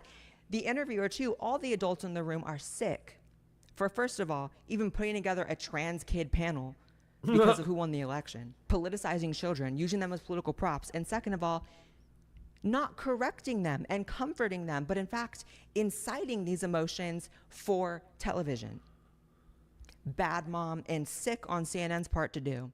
What a shocker, CNN being sick. But this, for me, you know, I can only, again, I can't tell anybody how to parent, even though I've been doing that the whole video. What I can say, though, is that as someone who was once a child myself, you know, and had parents, you kind of, once you get to a certain age, you can start recognizing, okay, what did they do right? What did they do wrong? For me, children have enough time in their lives, as in when they're not children anymore, to worry about like this. It's one thing if a kid notices trouble, and yeah, dude. It's one thing if a child is telling you something. It's another thing if you're telling the child something and they're just agreeing with it. Because, like, a child will say to anything. Like, if a child comes up to you and says, yeah, I feel like a girl, completely unprompted, and you're just like, okay. And then you just let it go until they're an adult, and then they're like, you know what, I really do feel like a girl, and then you're like, all right, well, let's see if we can get that worked out. And then you do the surgeries and shit. But, like, it's another thing if you walk up to your kid and you're like, do you feel a little strange? You feel a little strange, right? They're like, what? No. Are you sure you feel like you might be born in the wrong body? You do feel like you might be a little different from how you look, right? Well, I mean, yeah, I kind of guess so. You feel like you might be a girl, right? You do feel like you might be a girl. Yeah, maybe I did. You want to wear some cute dresses? Yeah, I wanted to. See, it's a completely different energy, dude. There's a certain level of maliciousness behind asking them questions to lead them in a direction, as opposed to them just saying that they fucking like. They're just different. They are just different. Yeah, you gotta combat it until you realize what if it's actually a mental illness, because the gender dysphoria does exist. It's just so rare that you can tell if it's like if someone is actually gender dysphoric or if someone's being influenced by an outside source. It's your job as a mother, as a parent, to protect them from that while they're so young and innocent and should be enjoying life and playing with their friends and, you know, enjoying being a kid. Mind blown, Susie, mind blown. This one's sick. Politicizing children's always gross. Politicizing children and giving them sex changes is just beyond. It's beyond.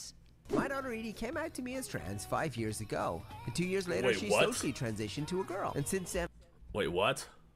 She came out 5 years ago? How old is this kid, dude? What the fuck? The kid looks like she's 6. Oh, the American. Oh, my child came out to me when she was 1. Told me that she was a girl and said, like, what the fuck? And I've watched her blossom into a beautiful young lady, and so much in her life has changed. It's been such a positive experience. But I also see people asking all the time, what if she changes her mind? What if she's not happy? So I thought, let's go ask her. Edie? Yeah? It's been 5 years since you've been a girl. Are you happy? Yeah? And that's... Fucking this dad just makes me so mad, dude. You are 100% exploiting your kid for clout, dude. The only thing that matters. I love you, Edie. That's actually not the only thing that matters, right? Like, if your child was drinking Drano, but in fact enjoyed the taste, would you then say, well, as long as you're happy? No. You're a fucking piece of shit, dad, dude. Like, what the fuck? If they were hopscotching on the freeway, as long as you're happy? No. Permanently altering their sex characteristics is actually what, like, people survive playing in traffic as kids. You can't come back from this. Also, some very relevant information here. My producer just told me that this man, this TikToker, so first of all, using your kids for clicks, disgusting. Yep. The family vlogger shit is just like, ugh. Exactly. Blair's face says it all, bro. It paused on a pretty good face it fully embodies everybody in the fucking chat right now. Just pure disgust. I disagree with putting your kids on social media in the first place. Like, I think it's weird. There's a reason they turn the comments off of those types of videos, because they attract a certain crowd of dudes and people that lust after children, dude. And it's just weird. I don't like it. The family vlog channels are cringy always. There's never a wholesome moment. They're all just so fucking weird. It's like child stars on steroids and even more unethical. But apparently this father wrote a book where he talked about his fantasies of wearing women's clothing. Wait, what? What a coincidence his male child is now. What a coincidence. Wait, what? The dad wrote a book about how he fantasizes wearing women's clothing and now, conveniently has a trans kid. Yeah, cool. See, it's rare we have a dad up in here, but of course it would be even more demented than a mother. Of course it would have some sort of perversion to it as well. Of course, dude. It's so fucking weird. I hate this man. And I feel so bad for this child. My daughter was 2 years old when she knew she was trans. I'm raising awareness and support for other transgender kids. I'm the youngest transgender model to ever walk in New York Fashion Week.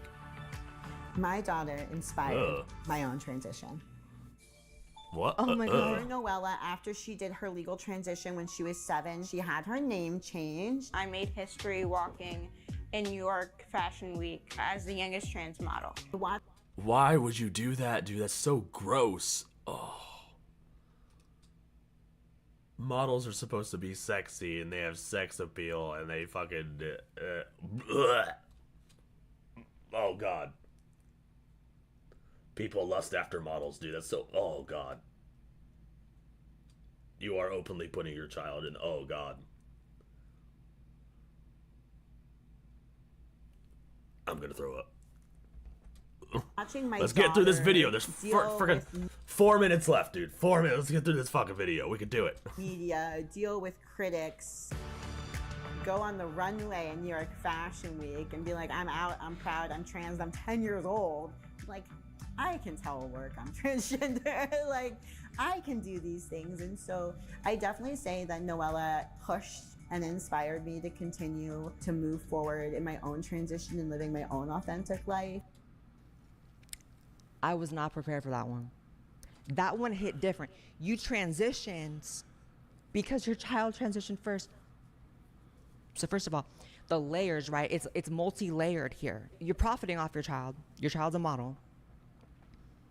I would like to know if that pay is going in a solo bank account for the child when they come 18, or like how are you splitting up the funds for this model? How are you splitting those funds up? Question. Does the model child have an agent?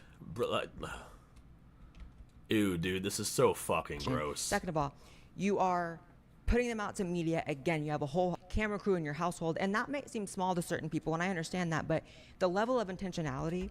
Don't break your monitor, dude. Don't break your monitor. I am not responsible for any broken monitors from the chat. Like, it's a kind of like a big thing to have that, like all these like dramatic shots of them like walking or looking, like the B-roll shots. You guys know those shots on, like, you'll see episodes of Dr. Phil where they're like looking out the window, pondering, and they're talking about like murdering their fiance or some, like, they take like 7 of those. Take it from someone who's been involved in production for years. It is no small deal to, like, yes, camera crew, come in my house, film my child at their most vulnerable, really cement this time in their life where I'm profiting off of their vulnerabilities and confusion and enhancing my own. I hate it. I hate it. So many people talk about this being like a social contagion. I mean, I've seen it spread from kid to kid, right? You have like friend groups transitioning. I have not, in fact, seen it like this, where it spreads from child to parent. Oh my God, it says the child has 2 trans parents. How does it get worse? Dude, what the fuck? That is statistically impossible. There is no way that could happen. Like, I'm sorry. I'm sorry if it offends anyone. It is statistically impossible for this to be a thing. If a child inspired you to transition, you have more problems than a trans kid. Yeah, you have way more issues, bro. You need to freaking find out where your brain went, because it is being washed somewhere. It is in some machine being washed. I just picture the establishment just has this giant machine just full of people's brains, and they're just scrubbing them endlessly. So open-minded, their brain fell out. Yeah, their brain fell out and got sucked into this establishment machine, and now it's just being scrubbed. How does it get worse? How does it keep getting worse? 2 trans parents. This is straight diabolical. I would say it's like out of a movie, but in fact, I don't think even the most deranged minds would write this movie. Who's writing this script? I don't think the human centipede author, writer himself is coming up with this. We don't have to even mention how sick the modeling industry is. Take it from someone who's, I keep using the fact that I'm in the entertainment industry as an argument here, but it's real. Take it from someone who's met many people in the modeling industry. The entire thing is just trafficking. Dude, pretty much. The entire thing is just sex trafficking. That's all it is, bro. The whole thing.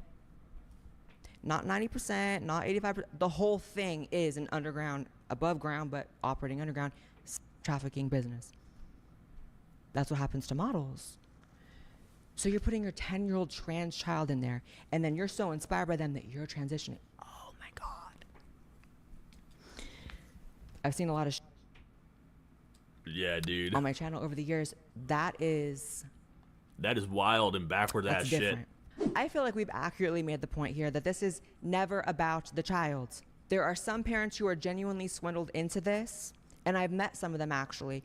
When I was on tour, I actually met a mother who, their child is now a detransitioner, but was one of those mothers who got swept up in the medical industry telling lies, and she was gaslit into transitioning her child. They were able to reverse a lot of it. It was a happy story at the end of the day, but the mother came to my event crying and saying that my videos, going off on a story time here, but it's a special story.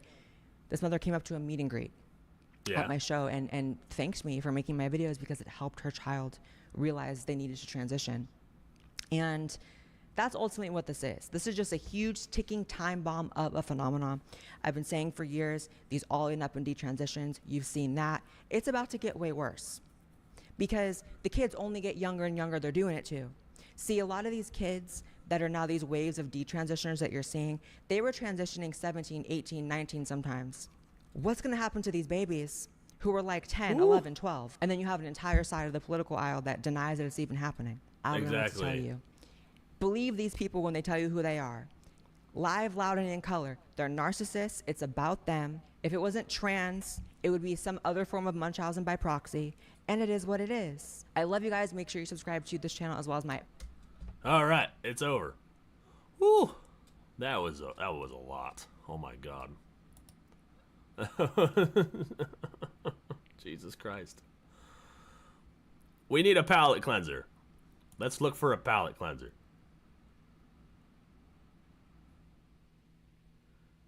Guys, the Mr. Beast, the Internet Anarchist made a video. Also, a YouTuber was kidnapped in the Philippines. Oh, Muda. Wait, did Mudahar reply or something? Hold on a second. There's a lot of things we can watch that aren't as heavy. Oof. Also, Asmongold, ugly female leads in video games.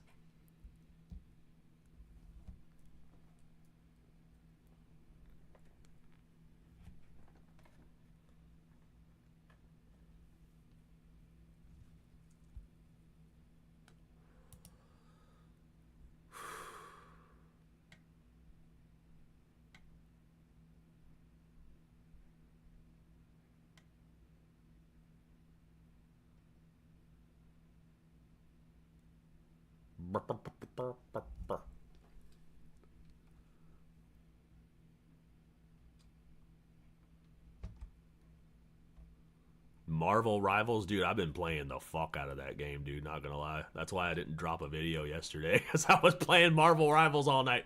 I was like, oh,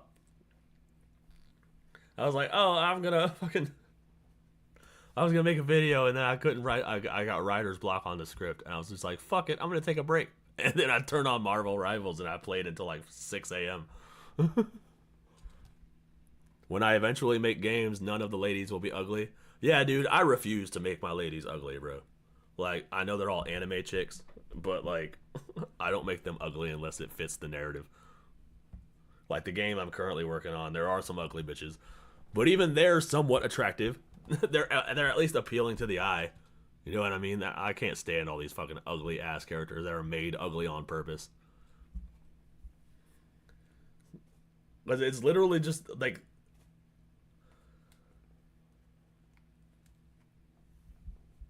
I was watching this one video about this 3D modeler, this guy who was making who does 3D art design, and he was going off on the industry making the female characters ugly, And he was like, yo, the base character is a thin, attractive female. So if you do worse than the base character, you've already fucked up. That's pretty much it. Yo, Fax, thank you for not making me ugly when you animated me. I try to keep the characters as close to the source material as possible. I don't like making ugly characters, bro. I don't like playing as ugly characters. I don't like making ugly characters. I want characters that I would play as. The men are attractive. The women are attractive. Everybody's attractive. It's just more appealing. Aesthetically. It's just more aesthetically pleasing. You know what? Let's talk about Asmongold. Let's see Asmongold talk about this shit, because he made a whole ass video about the uglification of women in games. Hi guys, it's me again, and today we're going to be talking about some drama. We're going to be discussing the new games that got announced at the Game Awards, and I watched the show. I thought it was great. I had a good time, but a lot of people didn't. And guess what? It's for the two main games that got announced there. The Witcher 4 and also Intergalactic. Now... Oh, I heard about both of these games. Tell AI Neff to stop calling you the N-word. That's out of pocket.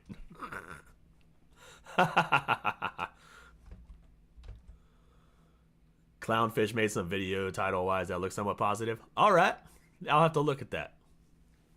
Let me see if I can. Hold on. I like Clownfish.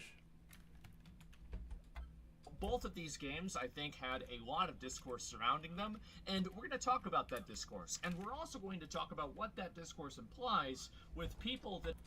Yeah, it's his audio. He's using the camera's audio instead of his microphone. That's why you're hearing the crunchy sound. ...have become increasingly against and at war with reality. And this, every single time that reality hits them in the face, there are a lot of Twitter threads about it because people are not happy. And guess what? If you spend all day on the internet, you usually have a distorted view of what the world looks like. And even to a certain extent, I'm sure so do I, but it seems like these people are even worse than I am. So anyway, let's go ahead and, at the beginning, I want to talk about one thing before we get into either of the games, actually. Let's talk about subjective opinions. So anybody cannot like or like a video game for whatever reason that they want. They don't have to justify this. They don't have to explain it.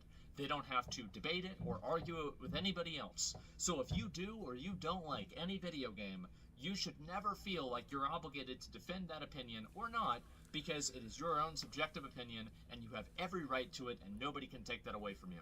So I just want to make that very clear, because there have been so many people talking about how, oh, well, this person shouldn't be having this opinion. You shouldn't be saying this. You shouldn't care about this. Well, guess what? Some people do. Too fucking bad. Anyway, let's talk about The Witcher 4. Now, The Witcher 4, well, The Witcher 3, one of the best-selling games in the last 10 years, had a male protagonist. The new game has a female protagonist. If you understand... Okay, so I heard that The Witcher 3 was amazing, and I heard that The Witcher 4 looks disappointing as fuck and breaks the lore. Wasn't there something about how there can't be a female Witcher or some shit like that? Understand the story, which at least I kind of do. I understand at least enough of it to see why the new female protagonist is the one carrying on the story. Now, this, however, has caught a lot of people off guard, and it's frustrated a lot of people because I think that there has been a growing trend that people are observing of genres and different IPs that have had a male lead that's being replaced by a female lead. And I think also, this is, again, it goes into my first point about people being at war with reality. Because I've got to tell you guys, gender is a massive barrier with relatability. It just is. And that doesn't mean that that's the case with everybody. I'm sure there's going to be people that, can't understand abstract ideas, so they have to comment and say, that's not what I think. Well, that's nice. But I think that in a general sense it is. I think gender is a massive barrier to relatability. So if you take a character that people relate to and they can see themselves in, and you change its gender, you do fuck with a lot of people's vision of the game and of the story. I mean, I disagree with that. I don't think gender has any role in immersion. Like, I can immerse myself into a female character, like, just fine, as long as she's told, as long as she fits in with the story and the lore. Like, I don't think that. I mean, I don't have that issue. I don't know if anybody else does, but I don't have an issue with immersing myself in a character that's not the same gender as me. I think that's just how it is, and you can disagree with that, but that doesn't mean that it's going to go away. I think it is very, very, very much the truth.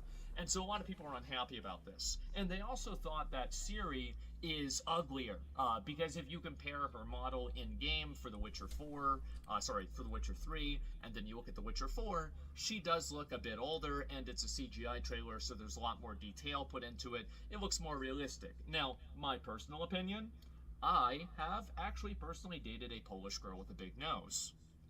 So I think that she's fine. That doesn't I haven't seen the character he's talking about, but that was funny.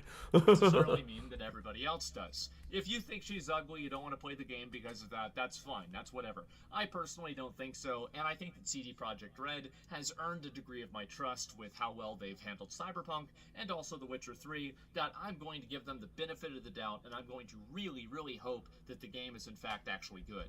So we'll have to wait until we see her in-game model and we see a little bit more of the story before I go ahead and start complaining and crying about this all too. Yeah, I'm waiting until I see what Witcher 4 is actually looking like before I make a decision. Because I liked Cyberpunk. I thought Cyberpunk was really well done.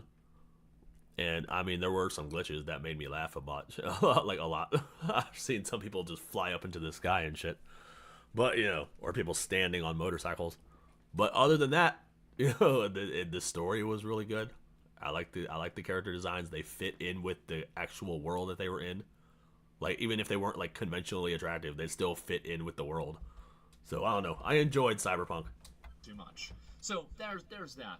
Now, the second thing I want to talk about is the growing issue with a lot of games that are adding characters that are unattractive, unappealing, and unlikable. And oftentimes it's all three, unfortunately, but many times it's in fact just one.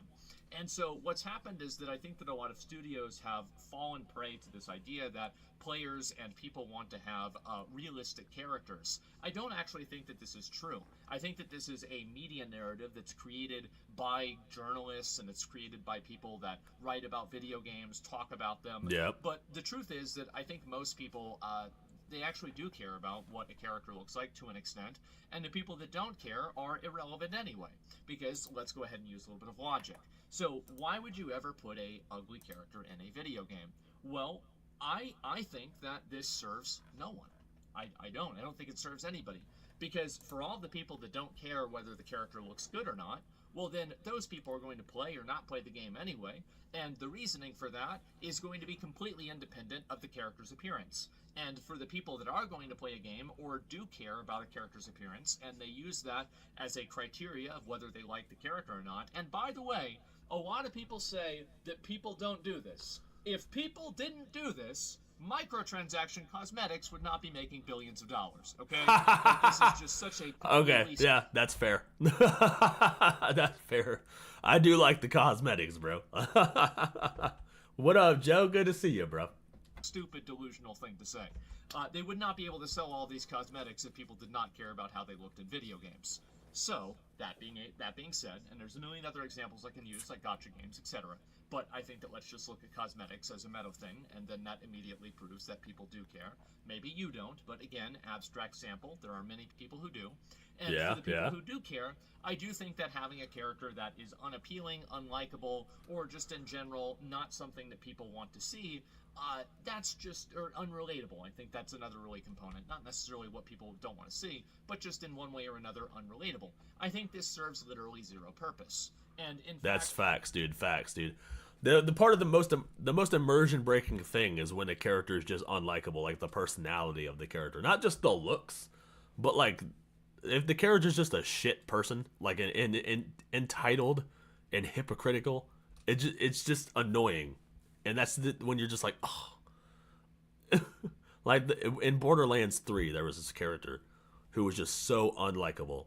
They wanted her to be liked by everybody, but she was just so entitled and just so fucking arrogant. She looked like a fucking cocky teenager, a little whiny teenager, and like everybody hated her.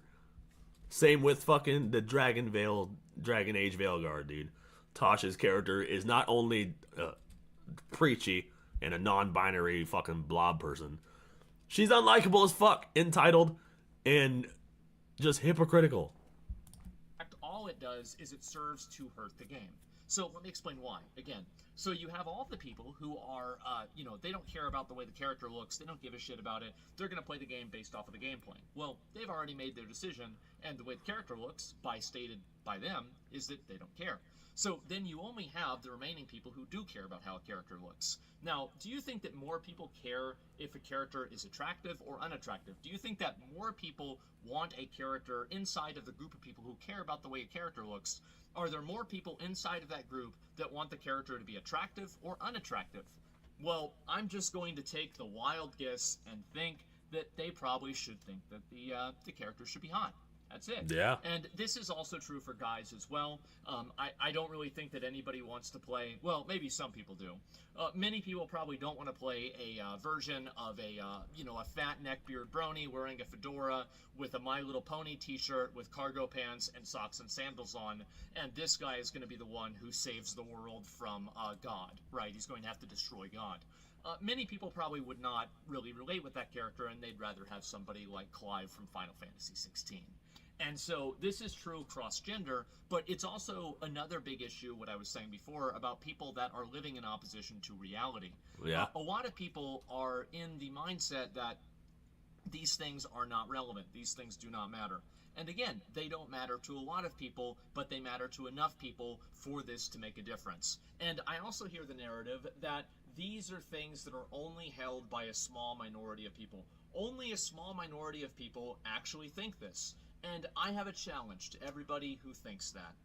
If you think that all of the people that dislike whatever game it is, whether I think the Intergalactic game is probably the one that's most worst received, I want you to find me a reveal trailer of a video game that has a less than 50% like ratio that turned out to be a success for a studio. Go ahead. Let's... Dude, right? There isn't one, bro. Like, I'm sorry. Like, you have to give the gamers what they want, at least, dude. At least the bare minimum. You can write whatever story you want, but you gotta give them something. It's gotta be a good story with a likable character. Unless the character is supposed to be shitty on purpose, it's fine. Yeah, exactly. Funny thing is, the likable ones are supposed to be liked in badly written stories. Yeah. They write these stories. They want you to like this character, but they make them so fucking unlikable and unrelatable. All they are is a reflection of the person making the game instead of a reflection of the person playing. Like, through that character, I can tell that the person who wrote this character is just fucking narcissistic, entitled, and a whiny bitch. Let's find out.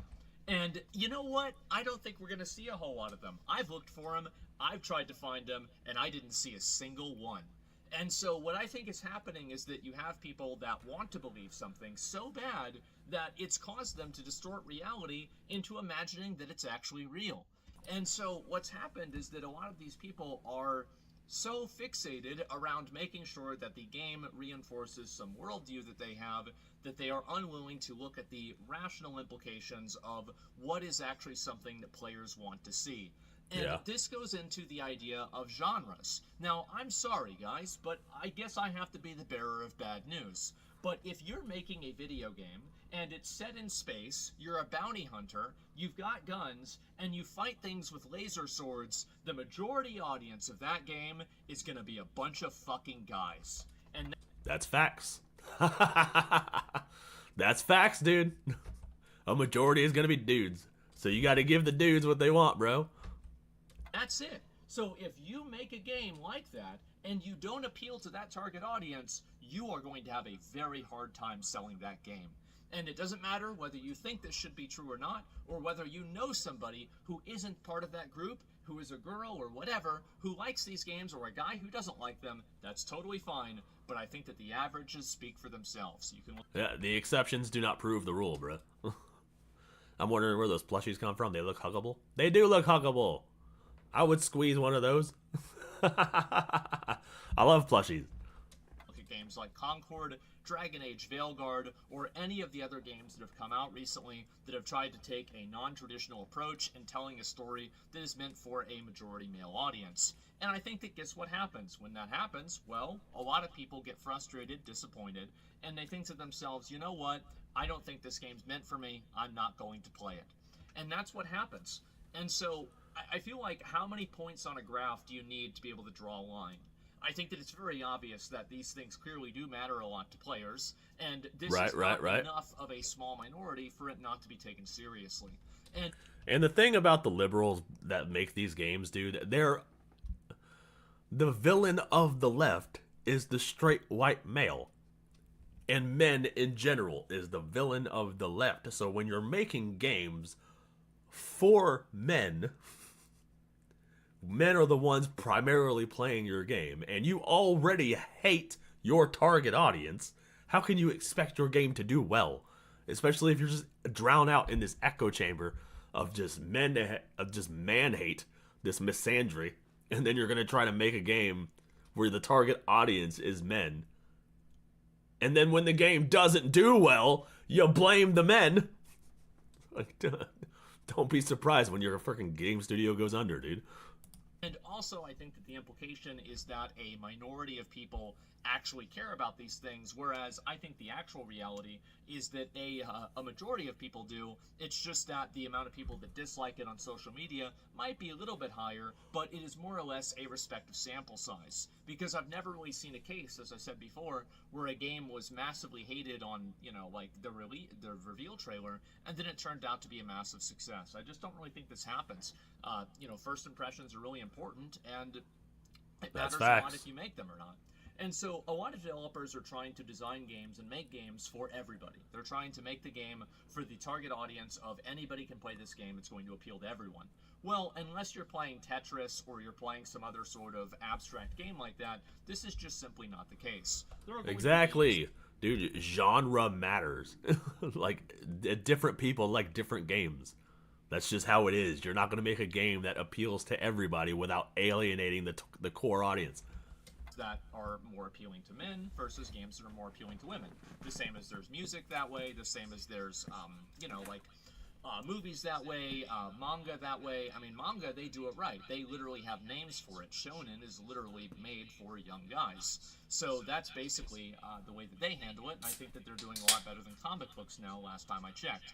So the big issue is that people are trying to design and create a narrative that is based off of a worldview that doesn't actually exist. And what's happening is that you see games like Intergalactic, and you see games like Concord or Dragon Age or whatever, where they are designed with this perspective that, well, anybody can relate to anybody, and of course this can be true to an extent, but it's not true on a law of averages. And I think that that's what's really happened, is that you have people that have convinced themselves and gaslighted themselves into thinking that the only way that you can make this game and make it successful is if you make it appeal to everybody, but in the case of appealing to everyone, you actually, in fact, appeal to no one at all, just like Concord did. Exactly, dude. Fucking yes. Thank you. If you try to appeal to everybody, you end up appealing to no one. You have to actually choose a target audience and then appeal to them. And men aren't the only ones that like attractive females in games. There are plenty of females that also like attractive females. Huh, shocker. They also like playing as attractive females. It's just a thing that exists. And this is, you're all about Metroidvanias? Yeah, that's what's up, dude. I've played those games too. I like those also. This is why manga succeeds. Quite literally, there's a golf genre next to stuff like Magical Girl and Slice of Life. Genre is the make or break of products. Exactly, dude. You need the genre. You can't just appeal to everybody. That's just... otherwise, you're just going to be alienating a whole bunch of people. Or alienating your core audience. So, what I think is going to happen is that these games are going to come out. The reception around them is going to become more negative. Indie games will not sell well. And I think this has been proven time and time again. And ultimately, for all the people that like good gameplay, they're not going to care about this. That's totally fine. But I think that there are enough people out there that also... There's another component to this as well, is that when people view or they perceive some degree of like messaging or they perceive some degree of like social politics in a video game, it immediately takes them out of the immersive experience the game is trying to create, and it makes them think about the game in the context of real-life contemporary social politics. Exactly. And I think this destroys the escapism, and it makes people more skeptical and less, positive about these video games in a general way. Yeah, dude, I don't play games for real life, dude. I play games to escape reality, not jump into another one, bro. Like, jump into real life. Like, I don't like when people include their socio-political ideology in friggin' games. It's immersion breaking. And I think also this happens with movies and TV shows as well, but in a lot of cases it just happens with video games the most because that's what I talk about the most. But anyway, with a lot of these characters, anytime that I see a character that's added into a video game and the character is not attractive or the character is meant to be unappealing to a majority of people, or it's not, it's like doing one of those things where it's like, oh, well, all the people that don't like this are bigots or racist or something like that. You can call people that all you want, but that's never going to convince them to buy your game. Exactly. And I think that the people that do that, anytime I see that in a trailer, I automatically assume the game is going to be complete trash. And you think to yourself, what do you mean? Like, that just means the character's ugly. Like, who cares? What about the gameplay? Let me think about it like this. If making an ugly character, as we've already established, actually is at best a negative or a net zero effect, and in almost all cases a negative effect, why would anybody do that? And I think that the mindset of putting things into a game that players actively don't like, that is more important than the actual enjoyment of the customer, I think that that mindset is going to permeate the entire game. I don't think that it's just going to begin and end at character selector or at character creation. Yeah. I think it's going to be the entire game is going to have problems. Dude, with the way that game development is, you have to go out of your way to make the character ugly. So if you are prioritizing making the character unattractive, that tells us that you don't give a fuck about the rest of the game. You don't care about the gameplay. You don't care about if it's good. You don't care about bugs. You don't care about any of the stealth options or any of that shit. You don't care about none of that shit. Because you prioritized making the character conventionally unattractive to fit your fucked up worldview. So why would we play the rest of the game? We already know what's going to suck. You prioritize that over the writing, over the gameplay, over anything. Because it is fundamentally at face value, literally at face value, not designed for an audience. And I feel like I've been right a lot. I do. I really feel like, so I see people getting mad about this, especially getting mad at me. I'm just saying, boys, let's wait and see. Let's see what happens. I wonder if the thing that's happened every single time is going to happen again. Oh, wow. What a I don't even know what to say. It's amazing. Yeah, well, I don't know. The suspense is killing me. I wonder if the game that everybody seems to hate is going to come out and be hated. And so people have been increasingly walling themselves off inside of their own echo chambers and trying to create their own reality. And I think this is the reason why people want censorship on social media a lot. The reason why is because these realities that they create are very, very fragile. And so the moment that one of these realities actually, butts up against an actual the real world, a real experience, well, then these people are going to be writing posts and talking and complaining about it and saying, oh, we'll do better next time. The reality is that a lot of people don't think that way. And I think that you've had the internet that's allowed so many people to effectively remove themselves from reality and construct their own in place of it. And I think that video game discourse is a very good microcosm of that. But you're seeing this with politics. You're seeing this with, like geopolitics. You're seeing it with social issues. You're seeing it with everything. And people have become increasingly more disconnected from reality because the internet has allowed them to do that. And it actually does a really good job at that. And so what I think is going to keep happening is that these people will continue butting up against reality and becoming very, very frustrated and upset. And I think it's very funny because I also believe they will never learn. But he thinks it's very funny. I also think it's funny. It's half funny and half sad. Because they're so disconnected from reality. It's really no wonder that they're making such terrible fantasy. They don't even know what's real. No wonder they're blending the fantasy with reality and shit. No wonder we have a non-binary shapeshifter. Like, what the fuck? No wonder.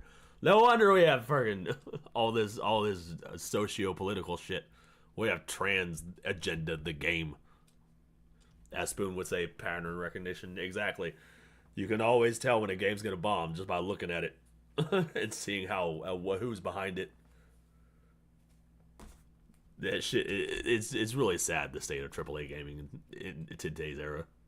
But anyway, guys, those are my thoughts. I think Witcher 4, we're going to have to wait and see. I think with Intergalactic, the game, as I said, you know, the graphics for the game look incredible. But I don't really think the game's going to do very well. You make a space bounty hunter video game, and you have like a bald girl who isn't conventionally attractive. I don't think you're really going to get that male audience that those games are really intended for. I don't think you're going to get them. And yeah, so you're not going have to to, wait bro. And see, but that's my prediction. And I've never seen, and I mean, I've seen thumbnails of Intergalactic. Isn't she like a non-binary character? I think she's non-binary or some shit. I don't know. I'll have to look that up. I'll have to look into that more. I've only been seeing thumbnails and headlines about Witcher 4 and Intergalactic. So I haven't done much research into it. AI Neff still calling you the N-word. I don't know what to do about that, buddy. You're just gonna have to reset him, I guess. I don't know. Yeah, that's pretty much it for the Asmongold one. That was a nice little palate cleanser. He had some pretty good ideas there.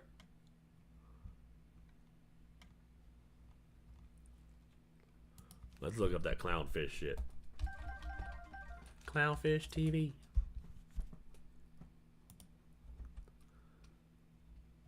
Uh-oh, what's going on here?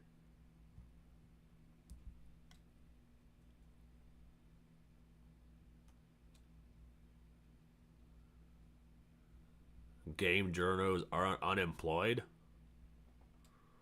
Bum bum bum bum. Oh, fuck.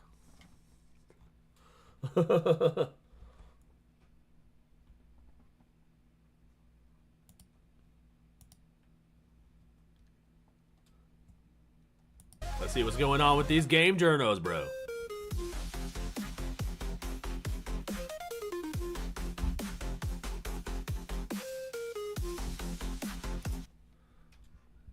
Derezzed. Yeah, then maybe after this we'll play some Marvel Rivals or something. I've been fucking that game up, bro. I've been playing the fuck out of it.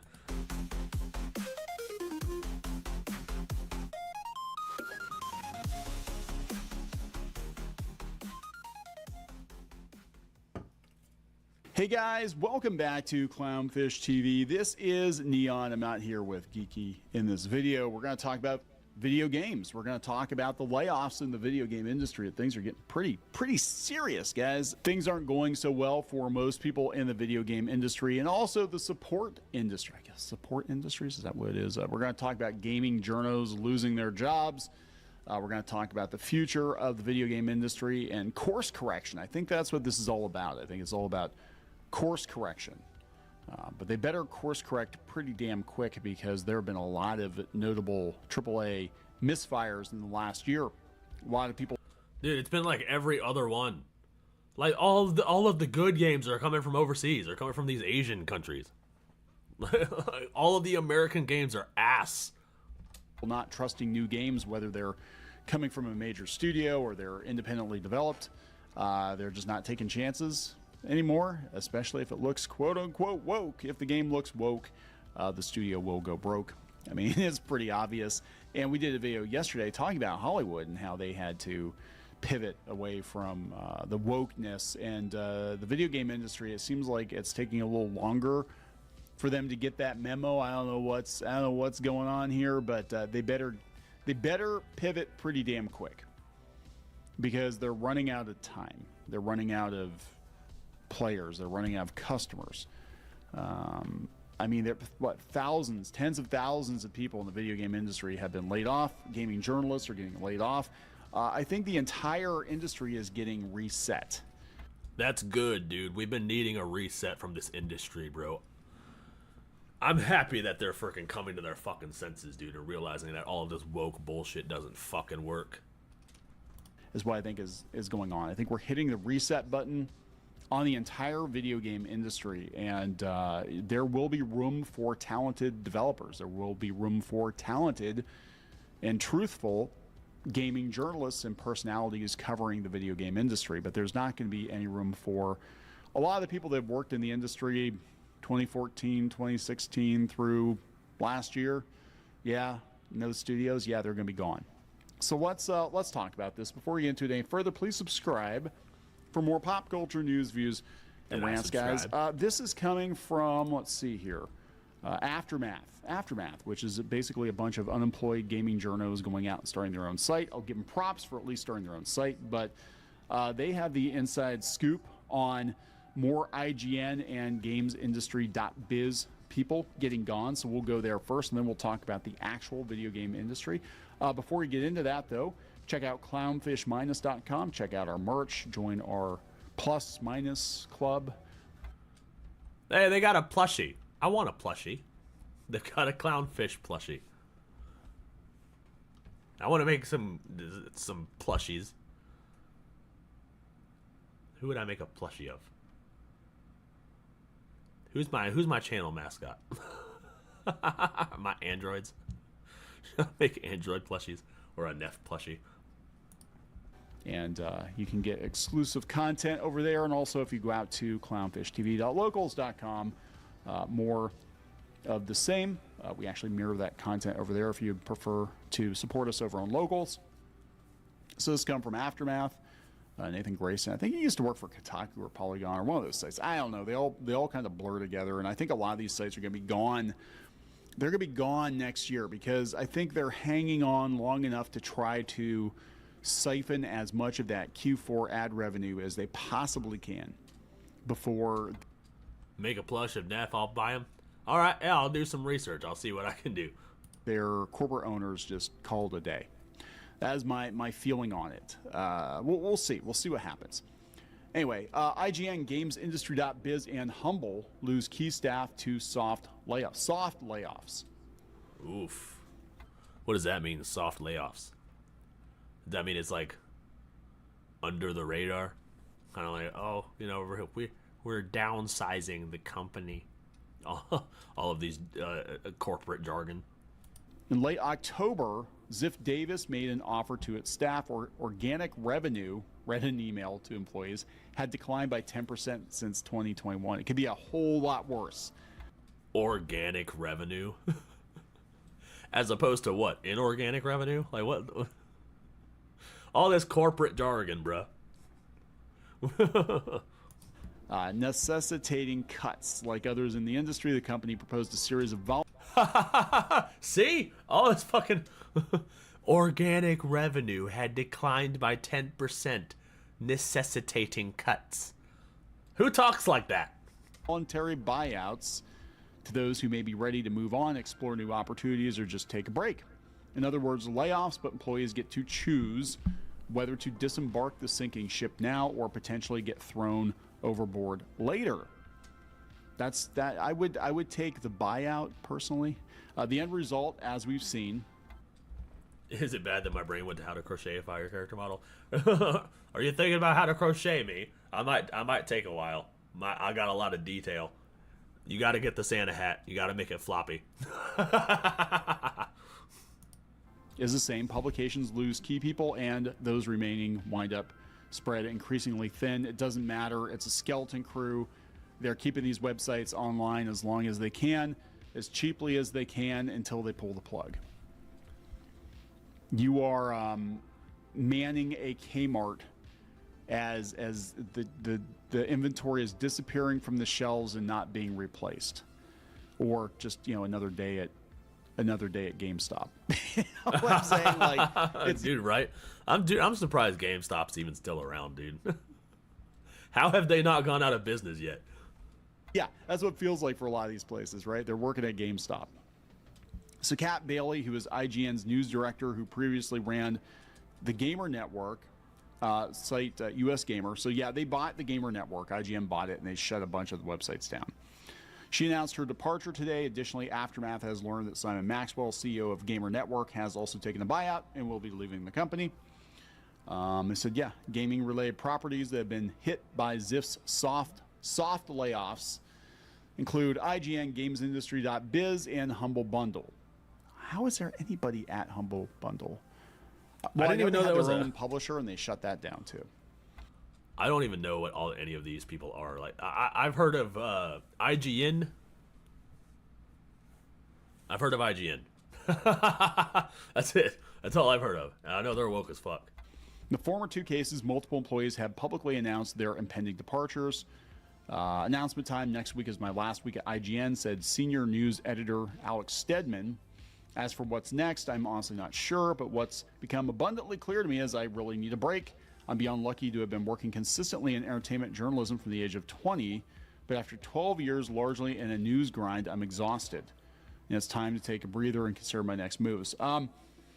Alex, advice for you. This is coming from someone who started out like you at about 20. I started about 20 at a newspaper, and I wound up being a managing editor by the time I was 25, and I was burnt out. And yeah. It was 12, 16-hour days, constant grind for very little money, relatively speaking, and it will chew you up and spit you out. Here's another one. This is GI Biz head Christopher Dring. I'm leaving GamesIndustry.biz at the end of the month. It's been quite the 8-year journey. I love the industry. I love business media, and I'll be back in 2025, although what that will look like has yet to be worked out. Podcast. Everybody's going to do a podcast, right? Because websites are kind of like, is there any point? These are veterans opposed to the more easily replaced up-and-comers. They're not alone. It doesn't matter. I mean, that's the sad thing about it.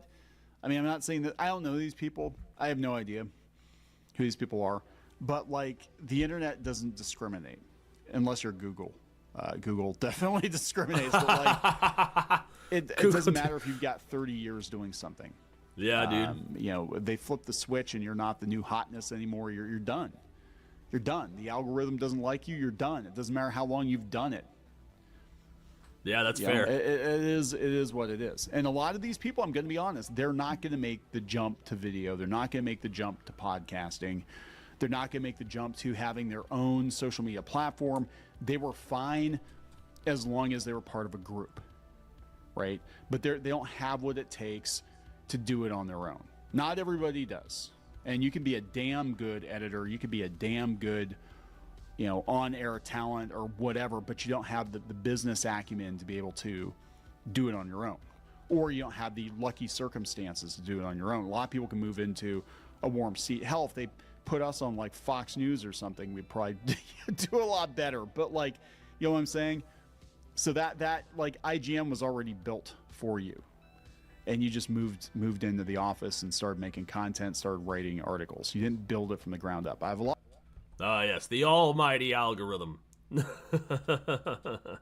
we got to appease the algorithm, and the internet doesn't care how long you've been doing something.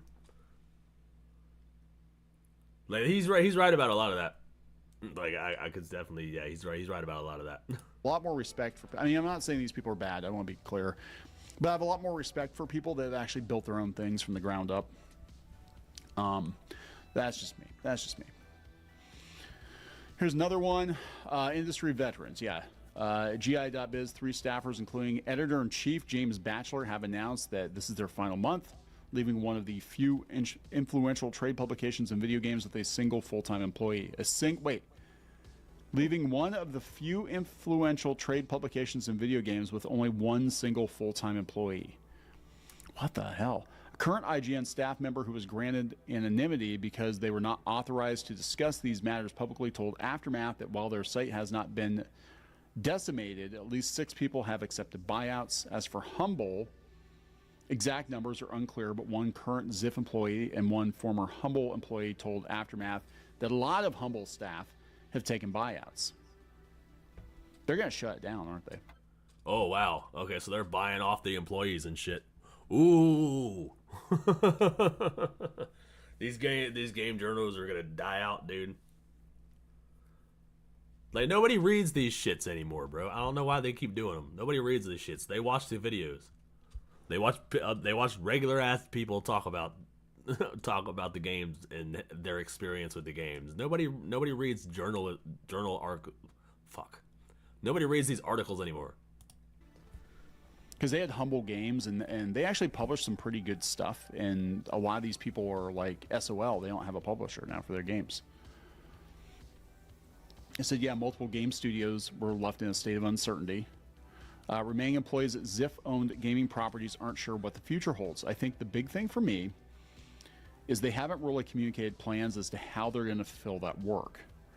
We're just kind of at sea. Some of the folks leaving filled very essential roles. Management has also, as you've seen, fired 2 other folks in the last few weeks, laid off 3 others, and we've been on a hiring freeze. We're strained. Yeah, because they're not going to keep you. They're not going to keep it going. I don't know. This like, look, if you're getting rid of the editorial and you're getting rid of the management and you're getting rid of the people that make it go, that tells me there's no future. They're basically keeping the people they need to keep for now, to keep it running for now. And I expect, and I've talked about this before, I expect a lot of layoffs and a lot of sites to shutter come, once we start getting our Q4 earnings in. Yeah, it's literally they're just trying to keep the lights on until somebody buys them out. That's really that's what it looks like to me. They're firing they're cutting all the fat. They just want somebody to keep the place running until some other corporation can come in and buy them out. Where's Elon Musk? Elon Musk, why are you not out here buying all this shit, bro? All these things up for grabs, man. Come get them. Because this is it. This is like between now and the end of the year. Actually, the end of October through the end of the year, that's when the bulk of the advertising spend is, and January and February drop off a cliff. And if they're struggling to keep these sites online and to pay for themselves during Q4, they're completely fucked next year. I'm going to be honest. They're beyond effed next year, and they're not going to do it. They're going to look for an exit strategy. They're either going to write the sites down, sell them off, consolidate them, something. I think Polygon and Kotaku are going to be gone pretty soon, and we're looking at a new reality, right? I mean, as far as journalism goes, the new paradigm is podcasts and social media, personalities, individual people, and like I said, not everybody is. I mean, he talked about buying a game studio at one point. And if he puts the right people in the right positions, I think he could do a pretty good job taking the culture back. But yeah, I don't think he's very well versed in these fields, but come on, they're up for grabs. Cut out for that. Not everybody can build a platform.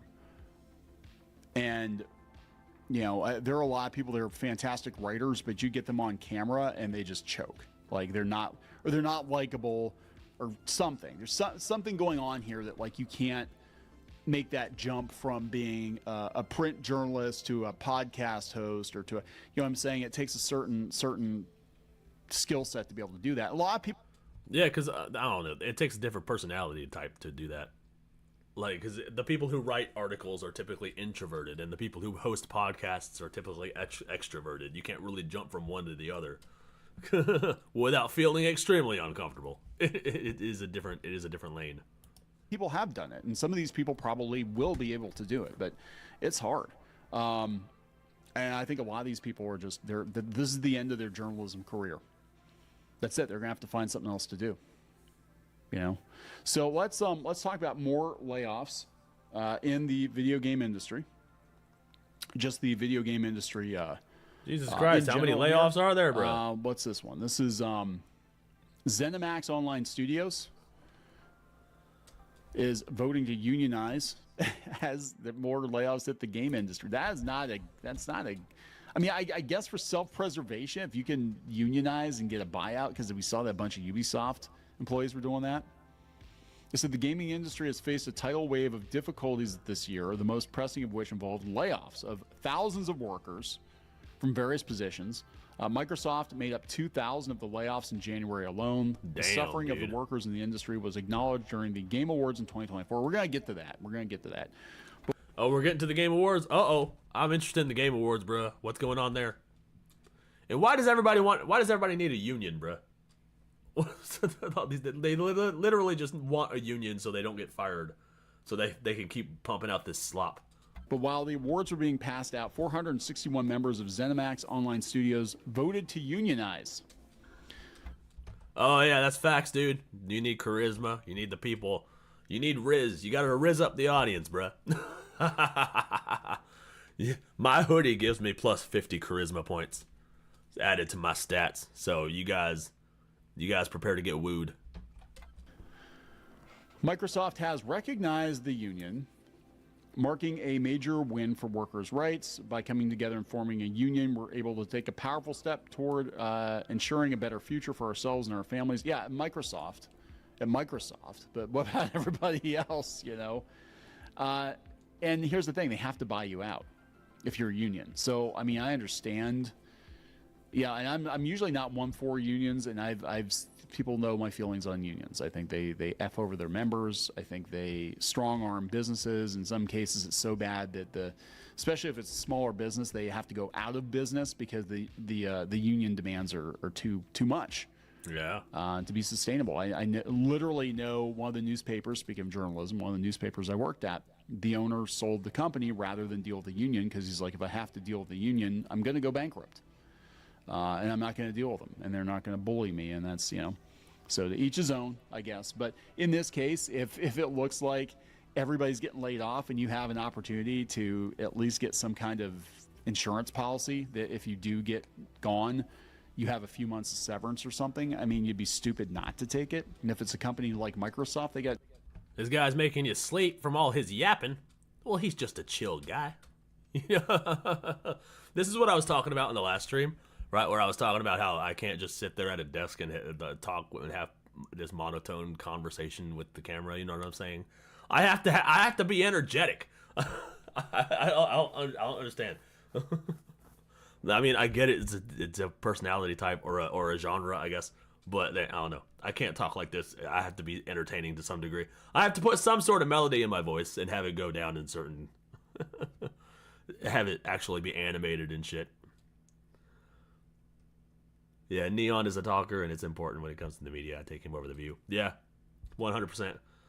And I like Neon. Yeah, she's more of the talker, more of the energetic one. At deep pockets, you know. I mean, that's my feeling on it. I think you'd be dumb not to take it. But I think in some cases, though, in a lot of cases, it actually hastens your demise because it puts a target on you. It's like, oh, these union employees cost a hell of a lot more. So, you know, we got to think about this. But they said, yeah, the unionization is just one more in a growing number of studios that have formed unions. Sega unionized in March of 2023, while a huge number of World of Warcraft staff created a union during the summer. In July, Bethesda also fully unionized. Unfortunately, layoffs are still a very real threat. It doesn't protect you from a layoff. You can still get laid off, right? You can still get laid off very easily, but they have to give you more when they lay you off. They can't just like haul you in the office and say, hey, you're done. This is your last paycheck. See ya. Usually, you know, you have more of a buyout. And I've been there too. I got laid off. Oh, okay. So if there's like a union involved, you get some sort of severance. They can still lay you off though. Been about 15 years. I want to say 15 years ago. And it hit me. I wasn't really blindsided because I had access to the financials for the company. I'm like, yeah, we're not doing so good. But I was shocked at how poorly they treated people when they got rid of us. Let's just put it that way. It was like, yeah, you're just done. Like now, you're just done.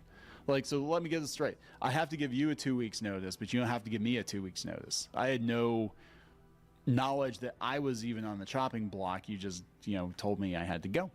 And me and some of my peers in this particular division. And yeah, that was it. It was just, yep, see ya. That's it. That's all you get. And I'm like, wow. And it was right before like Thanksgiving too. I'm like, well, yeah, happy holidays, bitch. Anyway, so I know how it works, right? Damn, they freaking laid you off right before Thanksgiving, dude. Like, what the fuck? That's kind of fucked up. Right before Black Friday shopping? Oh, you can't get nothing. Oh, you better load up on essentials, because you don't have a job now. So let's talk about these layoffs. I mean, people are getting so depressed by it. This is coming from August in the gamer. I am 5'11". I'm 5'11 and 3/4.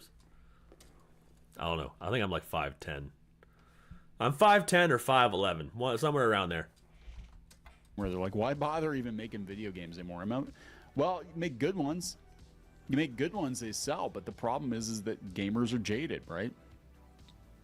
So we'll talk about this. This is video game bosses gather at the darkest hour for the industry. The darkest hour. I would say this is a consumer revolt. I would say that's what's actually going on here. We are revolting. We don't want any of these woke-ass games, dude. We want a good game with a good storyline and characters that don't break immersion with their preachy political social bullshit. Well, of course the consumer's revolting. I think that consumers are withholding their money. It's not because of Gamergate or any of that crap. I think it's just studios are putting out subpar product or a product that doesn't resonate with gamers, and they're spending way, way, way too much money to do it. You know, hundreds of millions of dollars on games like Concord and Suicide Squad. Like nobody's gonna buy this shit. Hollywood's doing the same. I'm curious where he got this background, the arcade game background. I think that's pretty sick, dude.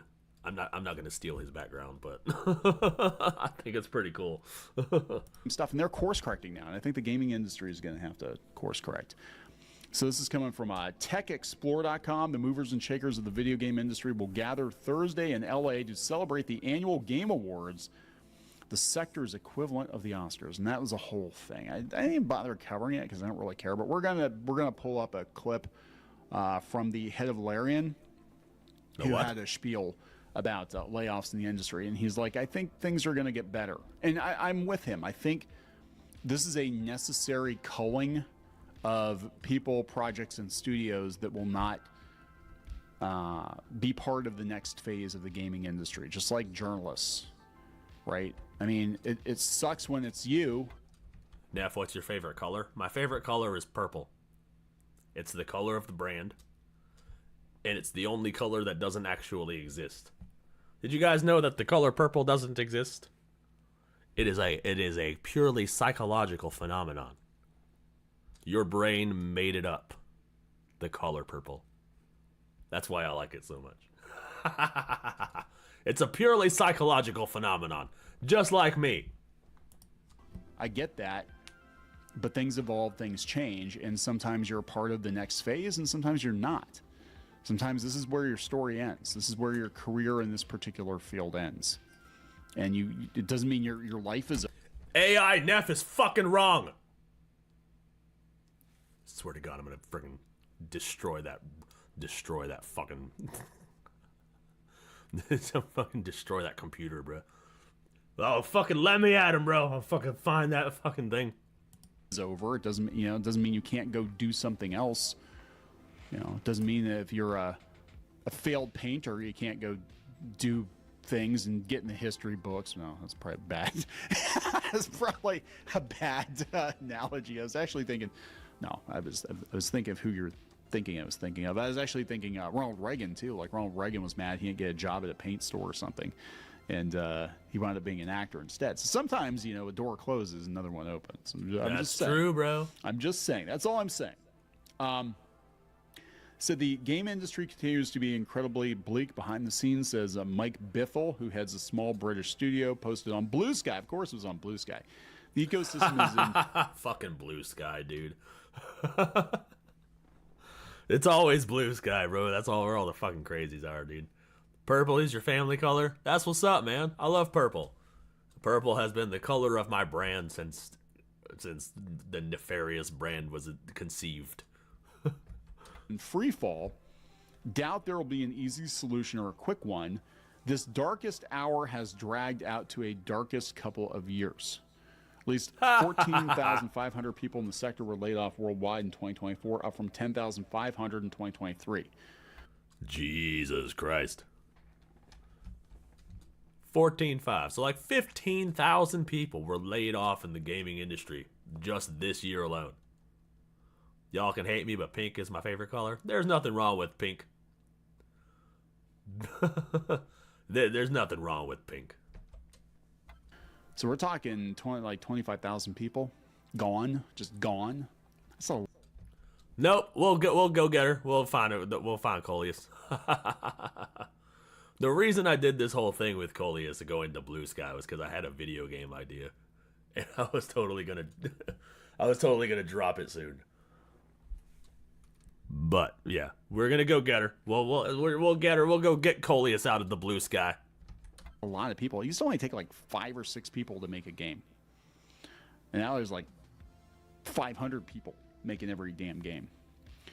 Many studios have also closed their doors. In recent months, French giant Ubisoft announced it's going to close its San Francisco and Osaka branches. Firewalk is gone. Behind this year's spectacular flop, Concord met a similar fate, yet the market is still growing and generated... See? What's purple? It doesn't know. It's a psychological phenomenon, and your AI doesn't have psychology. It has an algorithm, so it can't mathematically conceive purple. It's like, what the fuck is purple? What is this? What is this sorcery? What sorcery is this? $188 billion in revenue in 2024, according to Newzoo analyst firm. Yeah, old games. Close. You are so close. The title was Chasing Coleus, and the main pro tag is you can play as me, my wife, or Luna. Neff is the melee character. My wife is a ranged character, and then Luna is a mage-like character with lightning powers. And you can pick one of them, and you can go through this whole storyline where you're chasing Coleus through Blue Sky. Only it's called Blue Fly, so I don't get copyrighted or sued. And then you fight a bunch of liberals, and then jump through portals, and then from then on it plays like Zelda. So you go through dungeons, and then you have weapons and shit. It's pretty cool. I'm proud of where it's going. I was gonna drop the demo soon, but it's not finished yet. It's getting there though. It's getting there. Games that have a huge player base, DLC, Robux, V-Bucks. That's what the kids are spending their money on now. They're not buying the new AAA titles. The problem is further up the chain, they said. Studios and publishers are struggling to raise funds as investors flock to sectors they view as more profitable, like AI. Well, when you churn out a $200 to $400 million flop, why the hell would they give you money? As a result, the big fish in the sector are looking to diversify. Nintendo had a success with the Mario movie. Others are pushing for small screen audiences for like Fallout or Secret Level. Let's see here. The industry has had its share of surefire winners. Call of Duty, Fortnite, Minecraft, Grand Theft Auto are still big winners for publishers. It's difficult for new games to break into what is a very established marketplace. But yet, Pal World was able to do it. Yeah. Helldivers was able to do it. Black Myth Wukong was able to do it. I mean, Pal World was just kind of went off on the Pokemon thing. That people just called it Pokemon with guns. That's what it was. But yeah, Wukong did it. There's a lot of games that could break into the industry just by being unique in its own way. Fucking Ananta, I'm sorry. I keep talking about Ananta because it is the only game that I am fucking actually excited about. Right? All these other games I'm just playing because I play them. I like to play games. But yeah, Ananta is the only one that I've been actually genuinely excited. I'm waiting for that one. Stellar Blade was... All right, see you later, Xander. ...was able to do it. I'm just saying, we need to reword that a little bit. It's very difficult for new woke games to break into what is a very established marketplace. Actually, I am going to say that things have never been better for people that want to roll the clock back and want to do more traditional games, because gamers are hungry for that. Again, Hollywood has learned this lesson already, and they're starting to pivot. It's easier to pivot when it's movies and TV than it is for video games that take significantly longer to develop in a lot of cases. But the market's wide open. Just give people good unwoke games that preferably that are complete at launch. That's all you have to do. That's my problem. I have great unwoke games. They're just not completed. All you have to do, conventionally attractive heroes, addictive gameplay, make sure it's polished. You know, sometimes you don't have to reinvent cuisine. Sometimes you just have to cook a steak very well. That's all you have to do. It's not rocket science. It really is not rocket science. But you know, time and time again, we've seen these entertainment companies be like, "Yeah, hey, we have hundreds of millions of dollars or billions of dollars to play with. Let's do the stupidest, most." Oh, dude, Wrangler, that's true, bro. Hollow Knight and Ori did it, and all that shit. I've played Hollow Knight and Ori, dude. I love those games. Commercially unviable, dog shittiest game we possibly can do. Oh my God, people hated it. Dude, people hated right. it, but we called them bigots and we called them Nazis. Why didn't they give us their money? I don't understand. This is so hard. It's all the. That's the shit that Asmongold was talking about. You're not going to be able to bully people into buying your game. It's just not going to work. If someone doesn't buy your game and you're like, "Why don't you buy my game? You're such a bigot." Well, it's not going to make them give you money. That's just going to make them talk shit about you. And then, boom, you got a bad reputation. The gamer's fault. It's all the gamer's fault. No, actually, gamers, they'll line up. They'll give you their money if it's something they want to play. We've seen it. Yeah, I said China's taking the lead because China's still giving people. China's taking the lead. Japan, Korea, all these Asian countries are taking the lead in the gaming industry because they don't give a fuck about this woke bullshit. All they care about is making a quality product game that their own people would enjoy playing. And they are trying to gift us with the privilege of playing their game overseas. And here we are complaining about it because it's too sexualized. Jesus Christ. I heard this one motherfucker complaining about the game Wuthering Waves, which is like one of those Genshin Impact kind of games. And they were upset because the character's idle animation, the boobs moved. And they were like, "Oh, we can't have these sexualized characters." Oh, well, tell me you've never seen a fucking woman without telling me you've never seen a woman. Their boobs move all the fucking time. Like, what the fuck? That's what they do. Like, it's like, come on, bro. People what they want. You know, look at Marvel Rivals. Look at you know, hell, Genshin. Look at, you know, again, Black Myth. Like, China is giving players what they want. Western video game industry is in a really shitty place right now. So this is the head of Larian, and he had this speech. I know Squid King was telling me about it. He's like, it's actually pretty epic. You need to listen to this guy. So we're going to listen to, I think it's Sven Vink, or Vinky. I don't know how to pronounce his name, but he really went on a tear, and he said things are going to get better, though. And he is right in that regard. Things are going to get better because Western AAA gaming studios are going to have to get better. They're going to have to make better games that people actually want. It's not hard. It really isn't that hard. Okay, let's listen to him here. Boob physics. Was he expecting them to stay still like their implants? Yeah. Like, it was wild to me, bruh. Like, oh, because her boobs move in an idle animation, that automatically means that she's a sexualized character? Like, no, boobs move. It's what they do. They are just lumps of fat attached to the chest. They jiggle.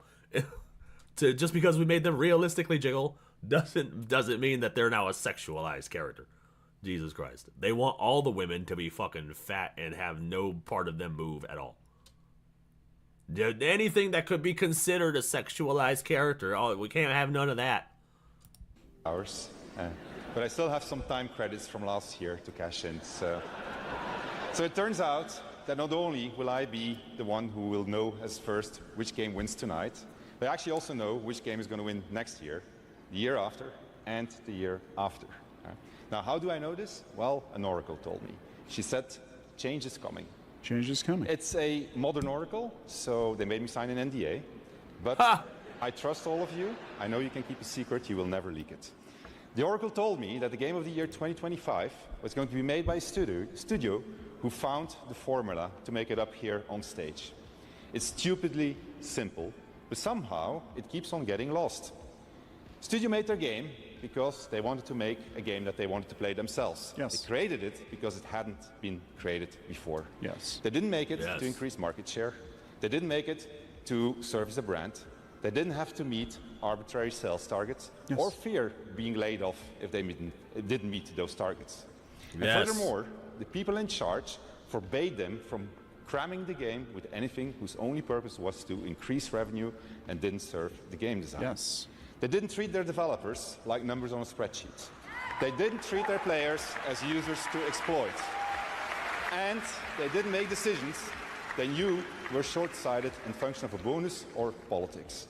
They knew that if you put the game and the team first, the revenue will follow. Yes. They were driven by idealism and wanted players to have fun. And they realized that if the developers didn't have fun, nobody was going to have any fun. They understood the value of respect, that if they treated their developers and players well, those same developers and players would forgive them when things didn't go as planned. Yep. But above all, they cared about their game because they loved games. It's really that simple, said the Oracle. Winning Game of the Year turned out to be a life-changing event for us. It was an amazing thing. To those who will win Game of the Year 2024, you have no idea what's waiting for you. It's an incredible honor, and you're in for a heck of a ride. Now, that's awesome. Yeah, I can't say any better than that. Things are going to get better out of necessity, and the future is going to be full of developers that are actually passionate about games. They want their players to have the best possible experience. They're going to keep politics out of the games because they're divisive, and they're not going to bleed their players dry with DLC and upcharges. And hopefully, the game certainly will be hope not, dude. Complete or mostly complete when they ship it. It's not. Yeah, he's right. It's not hard. It's really not hard to make players happy. They don't really ask for much, and trust me, their expectations are on the floor at this point. So you give them anything resembling even a game from 10 years ago, they're reasonably happy, right? So I'm gonna wrap it up. Please subscribe. We'll talk later. It's really not hard to make players happy. They don't really ask. Wait, no, that's me. Stop it. I went to go pause the screen. I accidentally clicked on my own live stream because I guess it was suggested in that video. Whoops. Didn't mean to do that.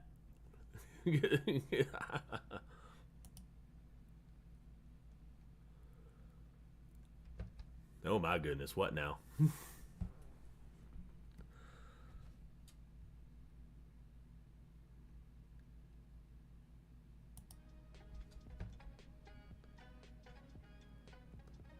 gonna throw on some music while I figure out what to do next.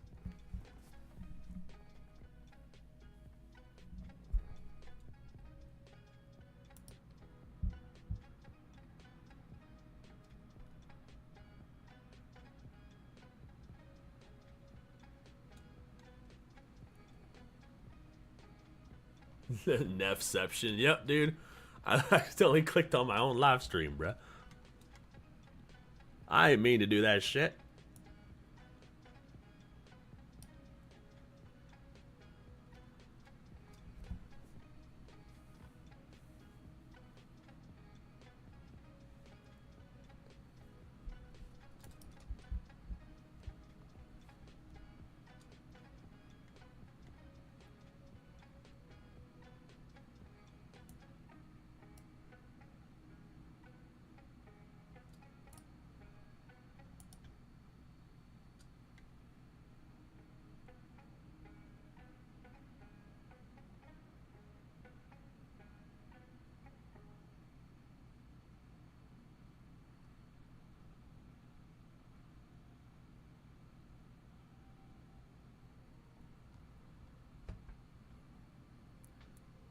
Do you have an ETA for when the game will be done, or is it to play it by ear as you go? It's kind of just play it by ear. Because I can only work on it during certain times. And I can only do a certain amount at a time. So it's kind of just been coming along slowly. I've been, I work on it at my actual job. Like, because I'm a security guard, so I patrol stuff. I patrol these buildings, and then in between patrols, I work on the game. So right now, I've only been working on it for about 2 weeks, because I had the whole idea for this game from that Blue Sky video that I made. So I just grabbed a template. I just grabbed a template from the Epic Marketplace and just slapped it all together. And then now I'm just kind of working on it here and there. Do you have a Discord? I do, but I don't use it. Like, I'm not in there.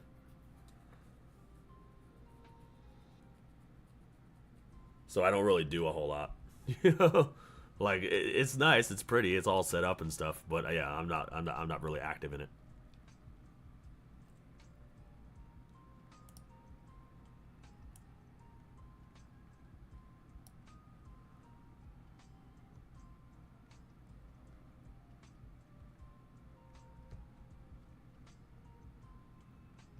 I'm wondering if I should just play some Marvel Rivals for the rest of the stream.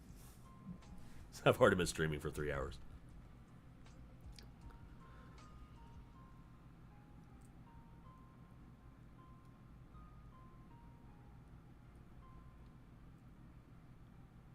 But yeah, I'm building levels right now, putting the enemies in their positions and stuff, trying to figure out what kind of puzzles I should be able to make for these dungeon areas. And then I'm kind of like just kind of outlining the story. Because I don't really know. It's got kind of 3 different perspectives, right? 3 different storylines that all converge onto a point. And then all the 3 characters come together and all this shit. That's my outline. So I still kind of have to fill in the blanks.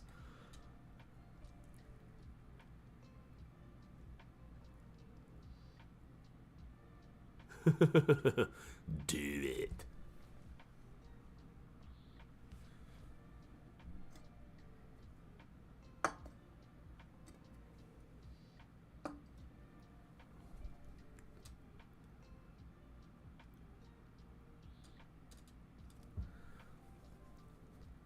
You used to be a security guard? It depends. It depends on where you're at. What company is hiring you and shit. Because different companies do different things. I've been a part of, I think, 3 different security companies. And right now, I am privately owned by this business. By this condominium complex. And they pay me the most, the most money I've ever seen. So I try to appease them. But yeah, it depends. It depends on who's hiring you to do what. Because I've for real had I've had jobs where I would have to go to a parking lot and just sit in my car for 8 hours until the next guy shows up. And then that's just it. You know what I mean? So it really depends. It really just depends. And then there are other ones where you're at a hotel and you have to make sure people are acting right. So I've been to both sides of the spectrum there. Dude, have you guys ever heard of Gamers Done Quick? It's like a speed running thing. Because I was a security guard at a hotel in the Northern Virginia area. I think it was the Herndon area. And Gaming Done Quick came to this hotel, and I was supposed to work at this hotel for like a week. And I got to sit in the back of this fucking thing for free and just watch these legendary gamers just speed run like these old games. And I got to watch them like break fucking physics just to get to a game at the quickest time. Like, I was just like, wow. So yeah, sometimes it's cool. Sometimes you get a cool job like that. Let me see if I can fire up Marvel Rivals.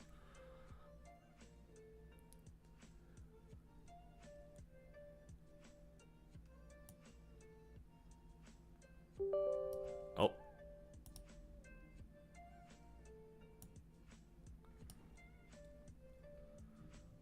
I had to deal with the public. We had to act like we were in charge. but couldn't actually do anything.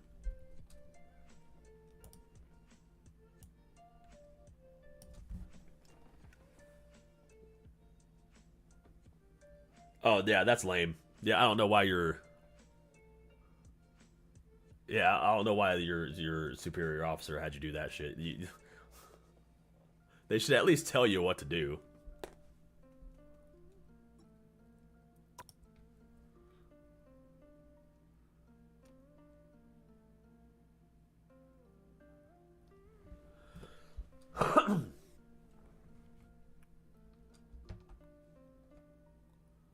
Yeah, Gamers Done Quick is actually really cool. You get to see really cool speed runs of people breaking the normal pathway of games. It's really interesting. Yeah, it was insane, bro.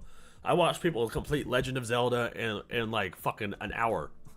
I was just like, what the fuck? There were people breaking Arkham Asylum. I was like, whoa.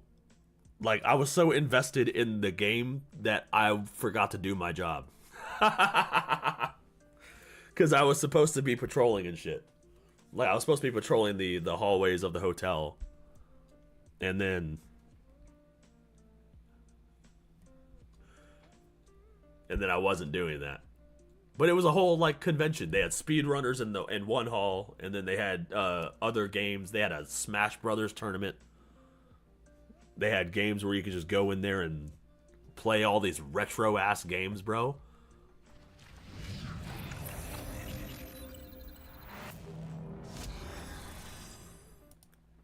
Okay. It shouldn't lag this game, or it shouldn't lag the stream, because I've already optimized it for everything. So I'm hoping it doesn't. It's loud as fuck in my headphones, though.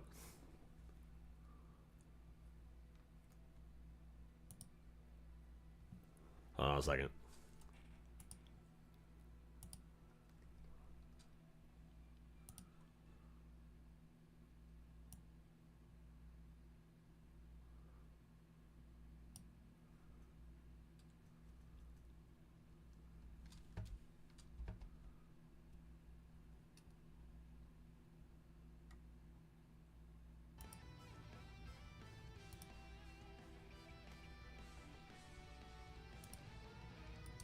Oh, there we go. Hey! Alright, it shouldn't lag the stream. We'll see if it does. I don't actually know.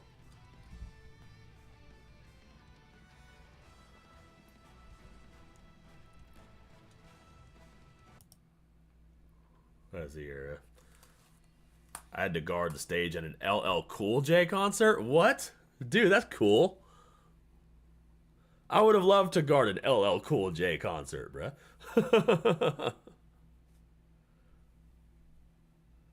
Fireborn ran through Hollow Knight in under 30 minutes. Jesus Christ. Yeah, dude, I was watching all kinds of people just break everything, bro. I was like, what? They do a little bit maneuver in like with a flip or some shit in Zelda, and they're breaking through the Temple of Time. I'm like, whoa. So far, so good. That's what's up. We'll see once everything gets moving, because yeah,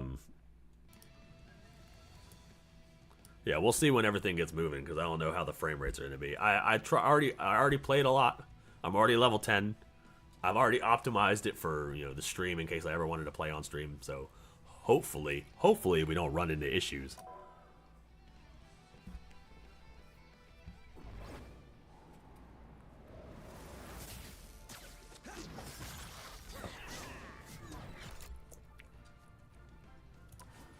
I main with Psylocke for obvious reasons. She's a purple samurai. There is no one on brand. There is no one more on brand than Psylocke. Alright. She's just badass. And I'm finally getting good with her. Or at least I hope so. She deals out some fucking massive damage when you get in range. But she's so freaking squishy that she can't really take any damage. She just dies instantly. So she's one of these characters that you kind of have to get in there, do a whole bunch of damage, and then dip. I can do glitches and speedrun a Metroid Dread Takes me about 2 hours and 20 minutes. That's what's up, dude. That is wild. I would never be able to do that shit. I don't play games hardcore like that. I play a game once for the story. Maybe twice in a couple years after. Just to get a refresher on the story. And that's about the extent. I'm not like super competitive with games either. So like, if you're expecting me to not suck, you've got you've got a wild expectation of me.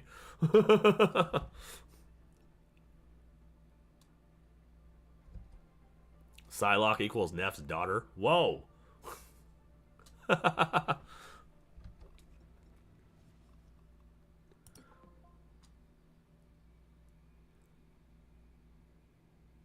Oh no, I got banned from competitive matches because I left.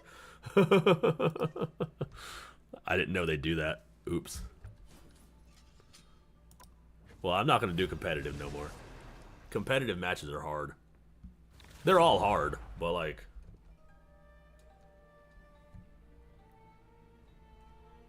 Do we know if they're going to be adding a decent number of Marvel villains or heroes soon? Just curious. I am wanting them to add Deadpool to the roster here, bro. They need to add Deadpool. I will main as Deadpool so hard, bro. I will give up Psylocke for Deadpool. Alright, no, that's not. That might be going a bit far. I will definitely second as Deadpool. Like, I will definitely, you know, Deadpool would definitely be my backup character. The battle starts in 5, 4, 3, 2, 1. Only one team wins this. Try to make it yours. Alright, here we go, dude.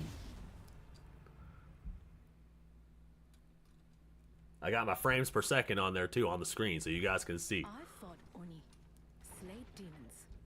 This should be easy. Where's my fucking team? Why is it just me? Oh fuck, dude, what the hell? Oh, they're over there. Alright, bet. Okay, so the strat with Psylocke is to get around. You gotta go around and kind of flank them from the side here.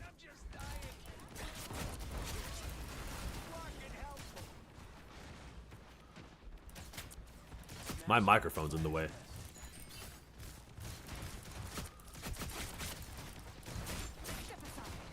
Oh fuck.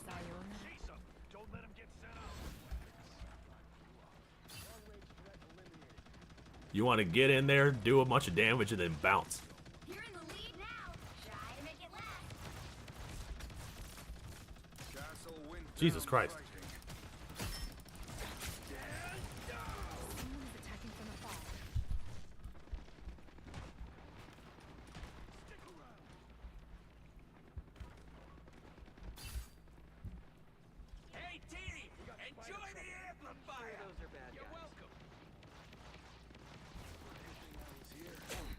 Oh fuck. Who's hitting me?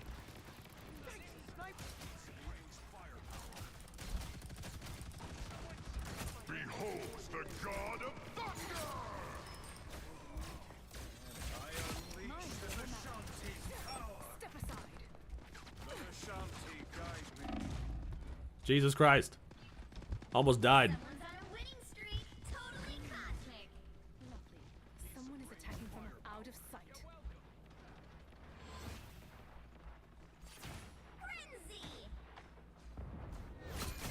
I am ready to put on a show.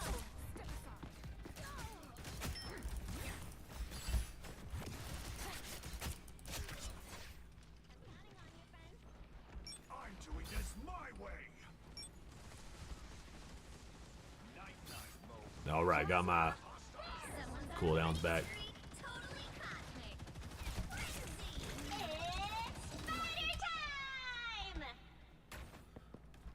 I can't get close enough to anyone.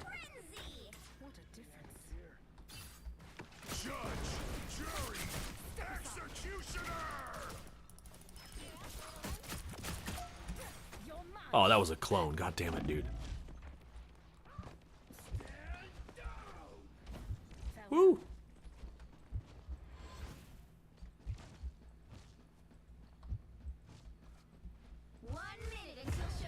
Oh, no fucking way, bro. I was so close. I was getting that fucking. Mind, body, and soul. Out of sight.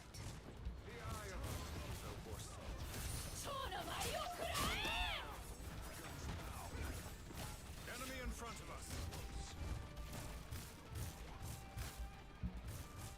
All right, I helped a little bit. Action commences in 30 seconds. Behold the god of thunder!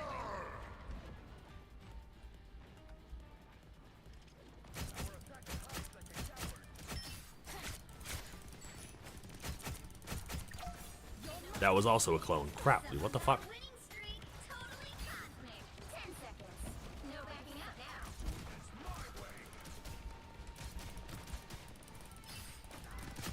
Someone's on a winning streak, totally cosmic. Another epic victory. Big win!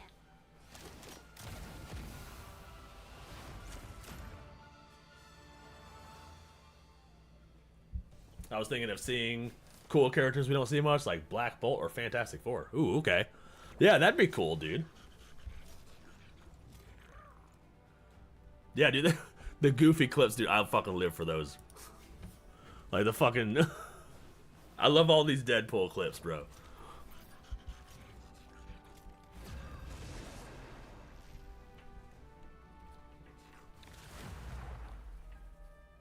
We gotta get good with Psylocke, bro. I've been seeing people get freaking insane, doing insane shit with Psylocke. So there's gotta be a way to get freaking good with her. People are like fucking just dominating with this character.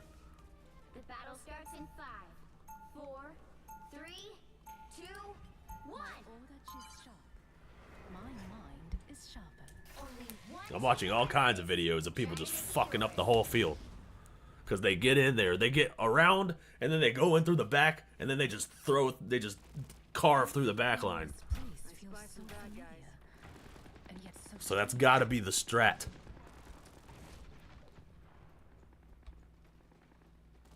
My name is Def.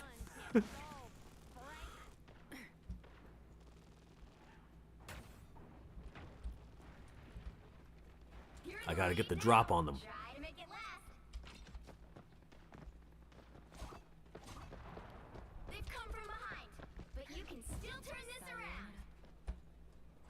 all spotted. Widow style. No logs here. Step aside. You All right, well that was one. trust magic. Hey, I got somebody. They've come from behind, but you can still turn this around. A strange mystical object. Sayonara.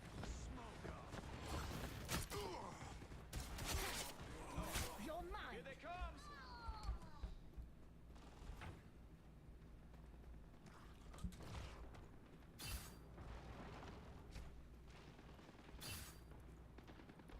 Oh shit. We're losing. I was always coming back for you.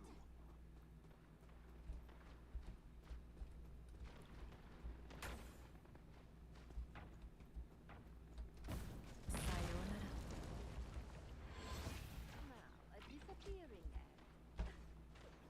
Honk if you destroyed it all. Fuck, dude. I gotta get good with these combos, bro. Down.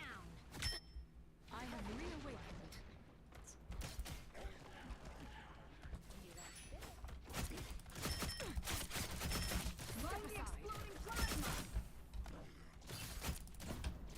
Sayonara.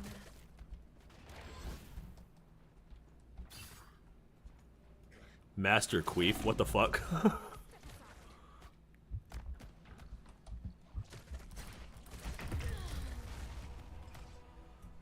Damn, fucking Venom targeted me, bro. I almost had him confused, dude. He's too tanky. He's too tanky for a one-on-one.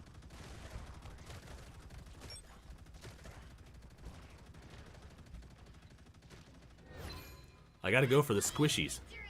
You're in the lead now. Try to make it last. Out of Someone's on a winning streak.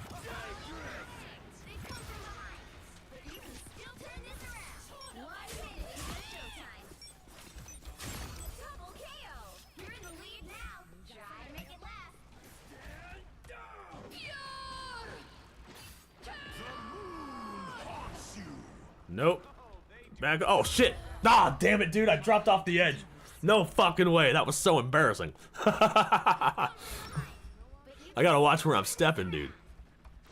The other team is about to win. Action commences in 30 seconds. Shit.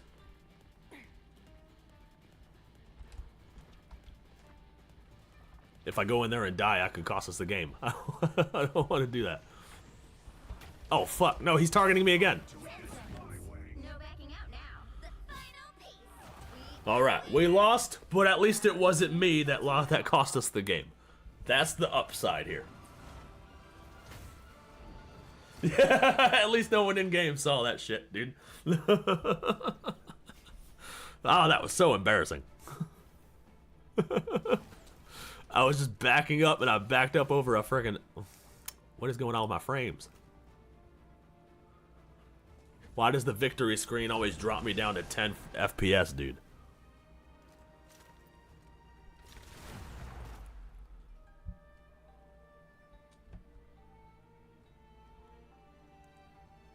It was all the victory screen.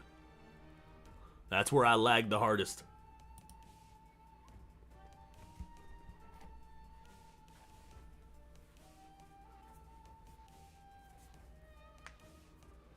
The battle starts in 5, 4, 3. Nobody take my character. You're not allowed. My mind is sharper. Only one team wins this. Try to make it yours.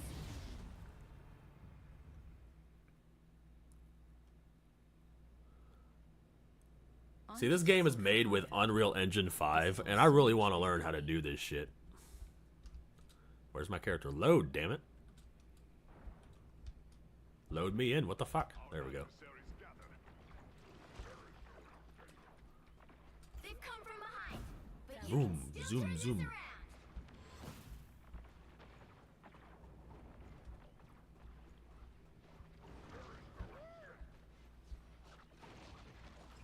Let's get behind him, flank the back line.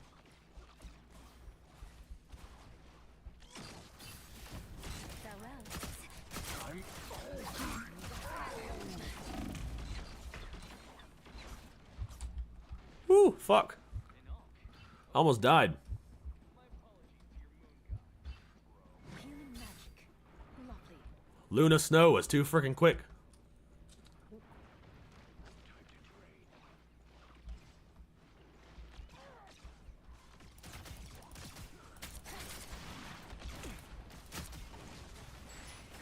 That's better. They come from behind, but you can still turn this around. You're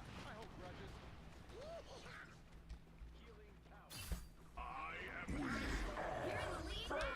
Try to make it last.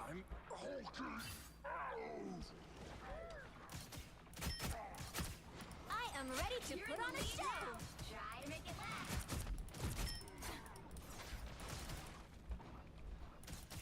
May your tortured soul finally find some peace tonight.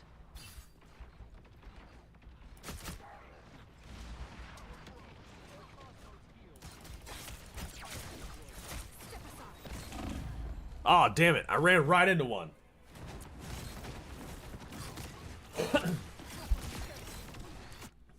I ran away from one enemy, right into another one.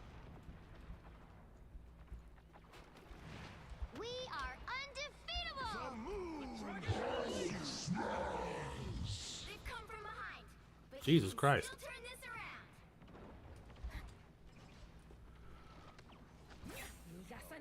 Shit, I just wasted a friggin' sprint. Leave me alone, Hulk. God, friggin' Venom, damn it. When the tanks start coming after me, shit gets scary. Step aside.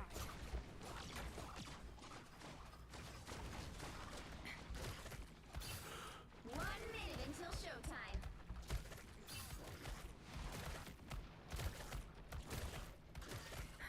That's better.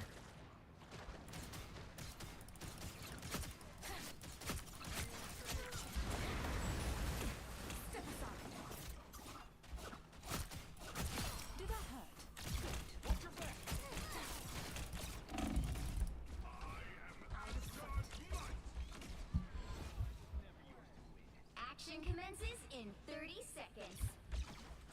on a winning streak. Totally cosmic.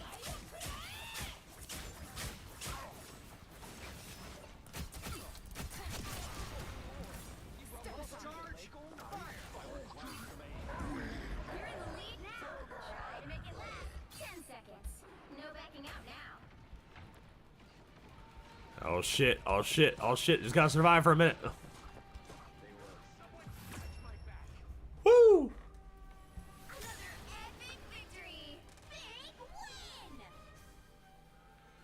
When you're a speed character, everything is a tank. Yeah, dude. When you're a little bitty assassin, bro.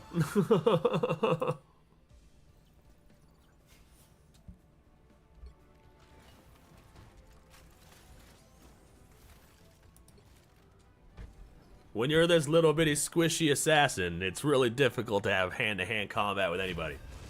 You just gotta sneak around them. Do a little bit of stealth, and then hit him with a combo, and then dip. And I gotta learn how to get good at that. Because holy fucking hell, it's hard.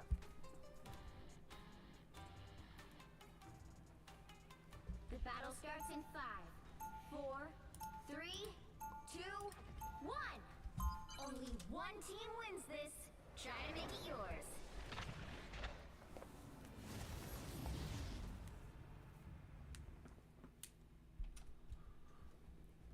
And I've been watching videos, dude. There are people absolutely dominating with Psylocke. So there's gotta be a strat. This can't be like just a skill issue. Or maybe it is and I just suck. Try to make it last.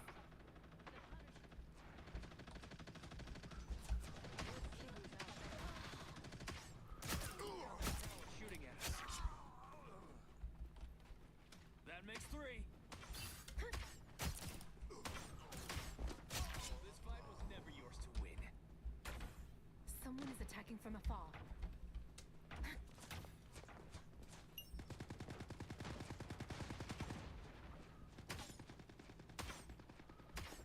Oh, these guys are getting demolished, bro.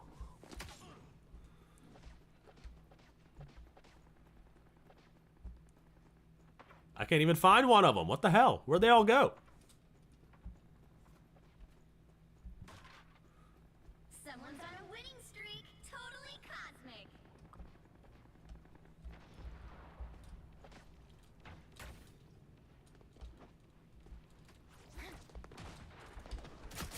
Did that hurt? Good.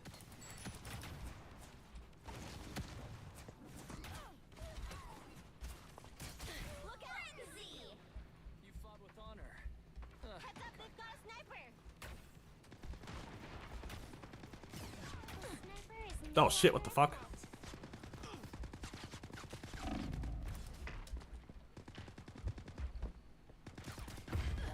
Oh wow, wow. I can't believe I did that. Alright, later, Wrangler. Thanks for stopping by, bro.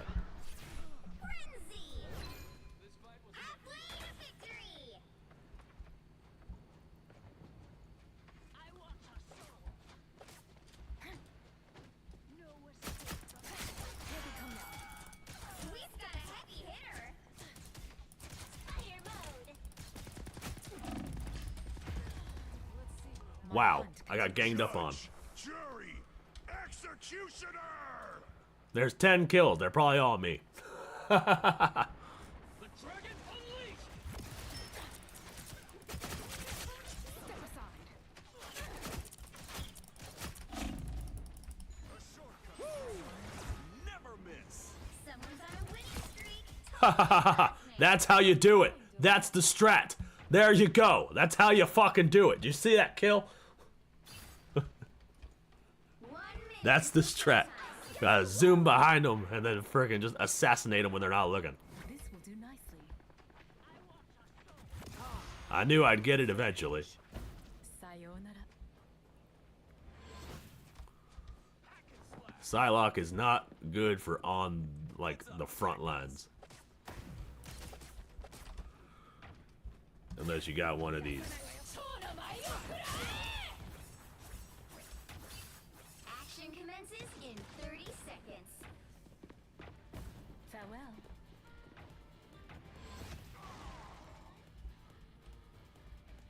Defeat was your destiny.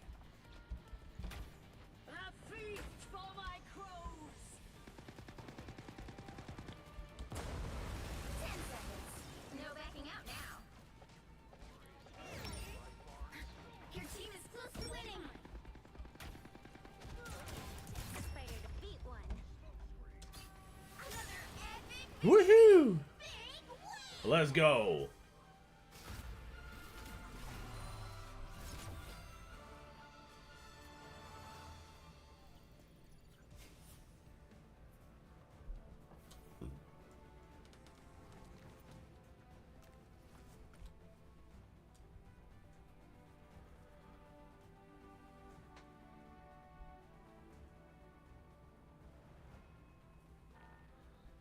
I'm gonna try competitive. We're gonna go competitive so I can get my ranking up. I'm a bronze 3. I think that's like the lowest ranking or some shit. I literally just hit the level where I'm allowed to be in the competitive matches. So hopefully I don't I don't ruin the game for everyone.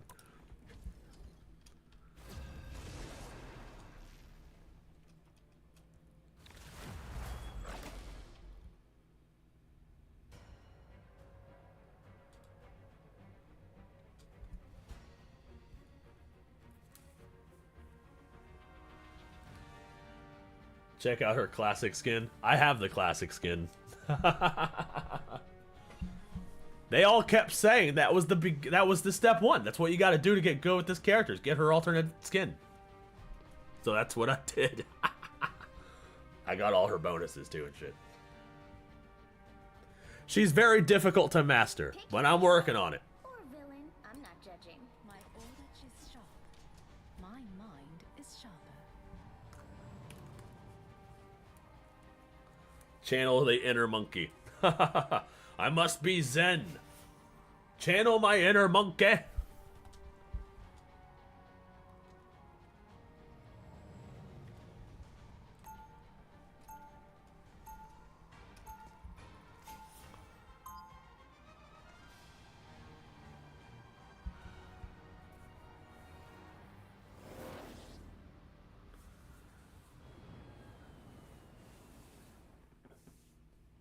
I will not rest. 30 seconds before you attack. Get ready. All right. Are we the one attacking the convoy? Is that what this is? I've seen people like SK get like fucking 20 kills, like 29 kills on this fucking character. I'm just like, what the fuck? The battle starts in 5, 4, 3, 2, 1. All you need to do is capture the mission area. Got it? Got it. We can do that. Let's capture the mission area, guys. Oh, you're going that way. All right, I'm gonna follow you. Gasanabayo. Quantum magic. Some assistance, please. Our adversaries gather. The Oni here are even more hidden out of sight. Looks like the mission area is yours to capture now. You're mine.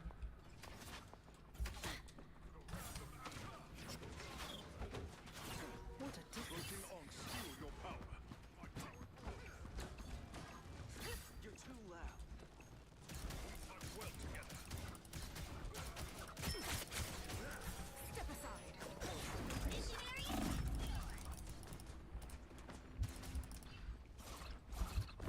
Out of sight. You're mine. I feel your pain, Mantis, but this was my only choice. Healing power. I'm opening portal. I require some aid. Here they come.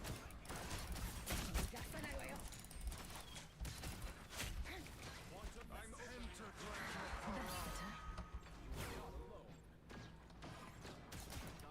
Uh-oh, one of Doc's portals.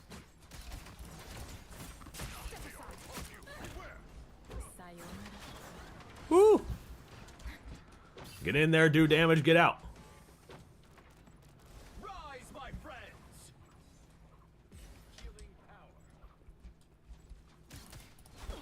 Oh, fuck. Not Captain America! No! Your stupid fucking shield. Oh, shit. Uh oh. No, dude, what the fuck was that? What the fucking purple poisonous gas smoke was that, dude? What the fuck?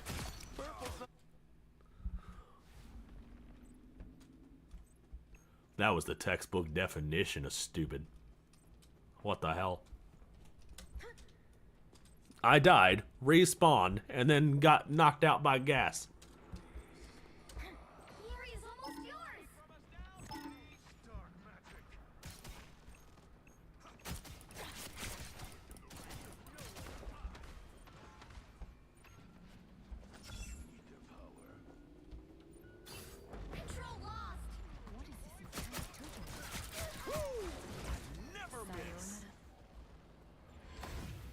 Healing magic.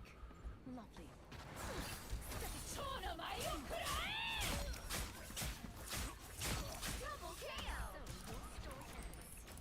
We are undefeatable!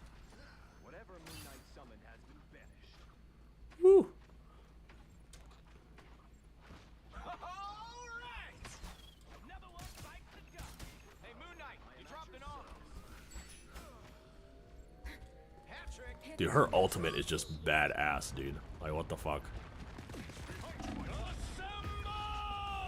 Yo, what the fuck just happened? Are you fucking kidding me?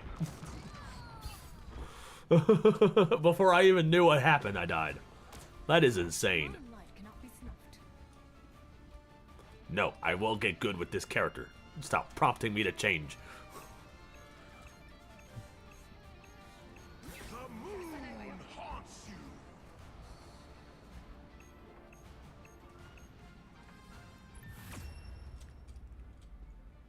Oh. Yay, we did it.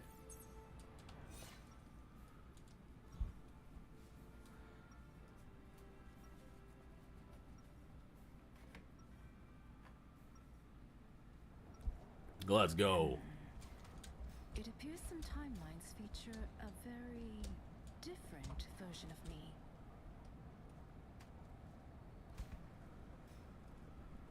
Seconds before you attack. Get ready. Warlock, old buddy. We can do it, everyone. I believe in us. We're gonna conquer. You got to hook me up with one of those, bro.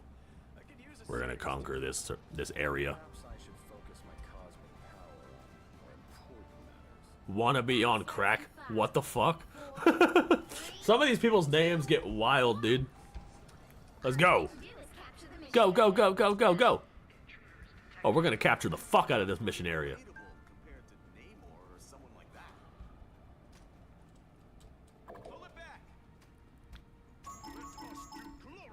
This spot requires attention.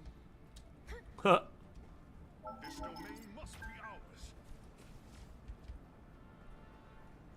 Heads up, back guys. Oh, fuck. Looks like the mission area is yours to capture now. Oh, damn it. I was backing into stairs. Love battlefield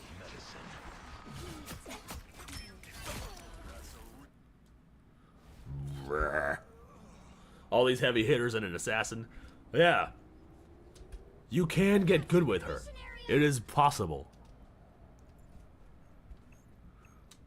I can do it. Just gotta sneak around the front. Just kind of ambush their back line. Sayonara.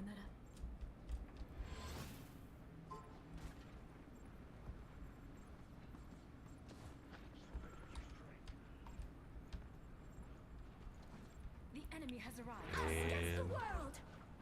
oh shit, there's too many of them right there for me to... come on, bitch. Let's go.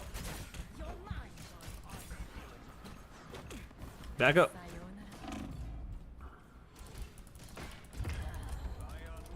Oh, I'm dead. Fuck.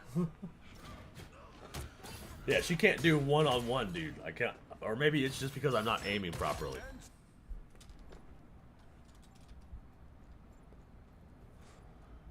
This is 100% a skill issue. I just have to get better.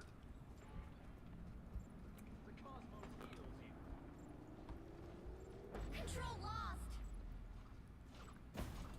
Their team's capture progress has passed the halfway point. Keep your focus. Step aside.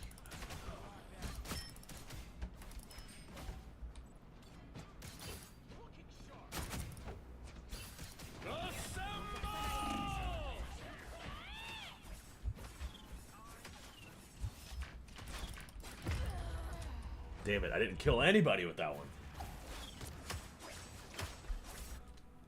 Oh, that's the stuff. Come on, dude.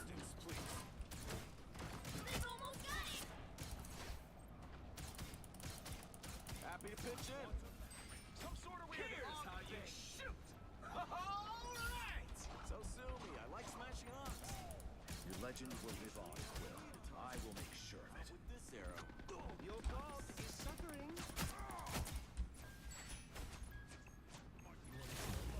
You'll have to keep fighting until we have a winner.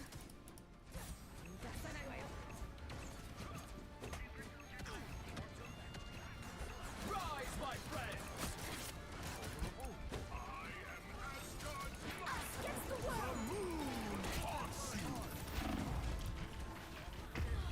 Fuck. There's so much going on. Jesus Christ, dude. I didn't even realize I was fucking still standing there. Alright, we didn't win that one, but we won the one before that. We just gotta win this one, and we win the match. I just have to... We can do this.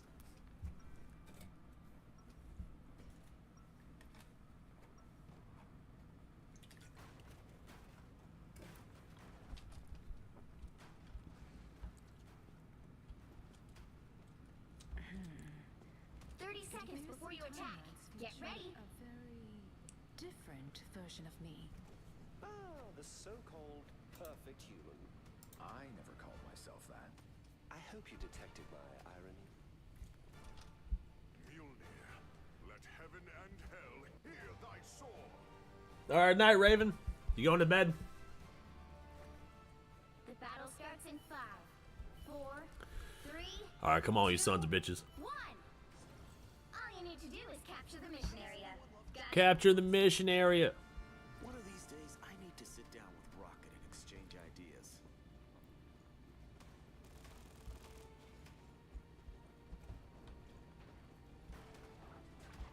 I require some aid. Render me assistance.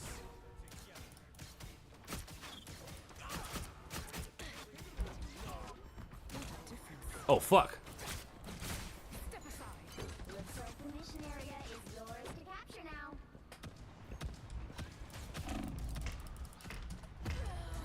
Jesus Christ, dude. Where'd they fucking come from, bro? They caught me by surprise. He did the thing that I was supposed to be doing. Limelight cannot be snuffed.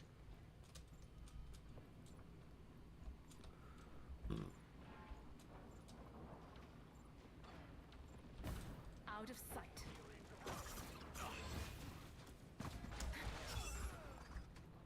Another one. Any other Hawks need wrecking? We are undefeatable.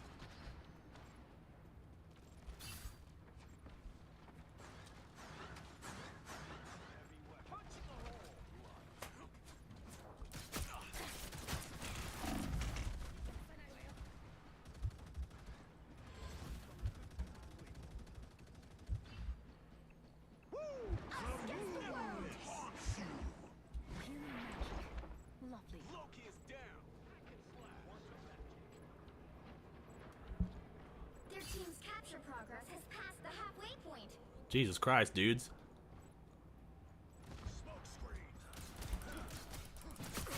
You're mine.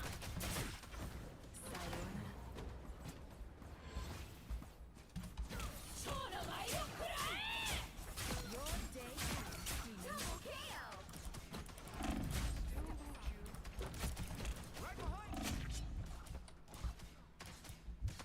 What a difference. Save some for the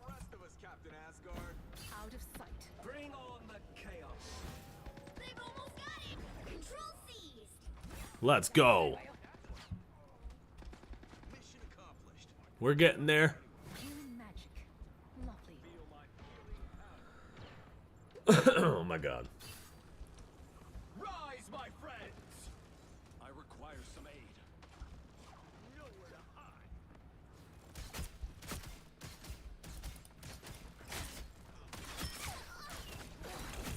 Here's how you shoot.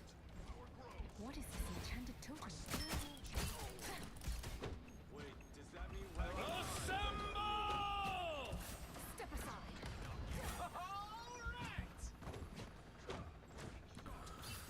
Zen.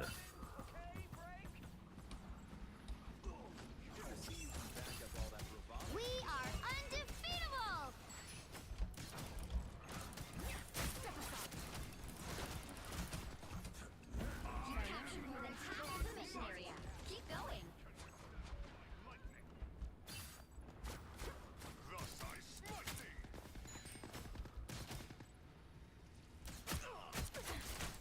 Step aside. Whoops. I thought I had my invisibility thing back, but I didn't yet. Reborn once more. We're almost caught up. Not that I had anything to do with that, but you know, I'm helping. I'm helping to the best of my ability. What a difference. What is this enchanted totem? Judge, jury, All right, come back.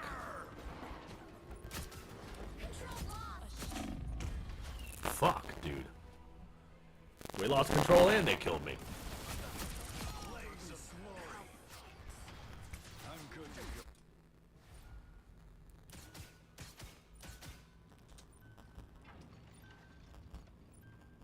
They're winning, but you've still got a chance. You'll have to keep fighting until we have a winner.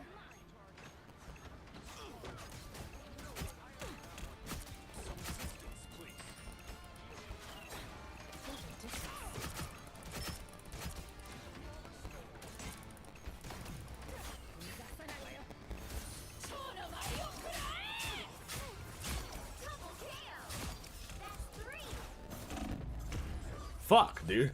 I turned invisible and they still killed me. born again. Did we win that one? Let's go.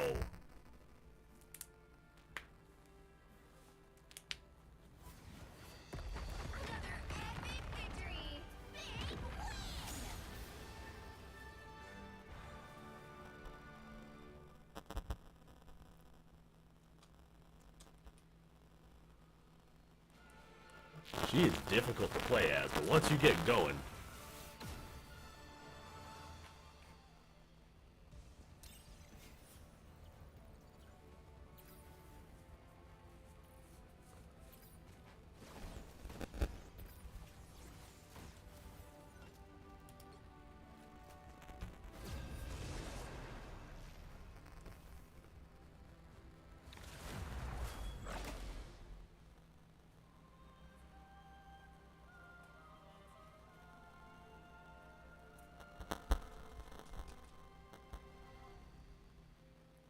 what the fuck? This dude's name is Big Penis Jerome. What the fuck? These people have such weird ass fucking names, dude. I can't even.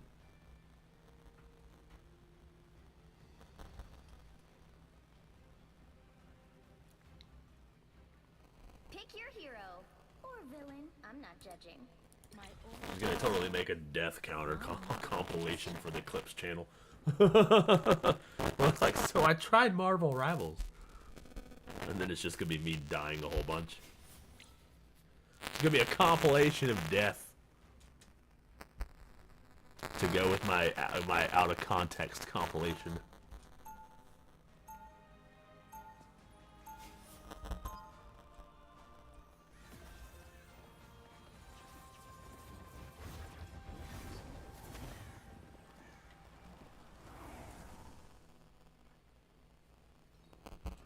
Demons, yokai, 30 seconds and before you villains. attack. Get ready. All fall by my blade, just the same.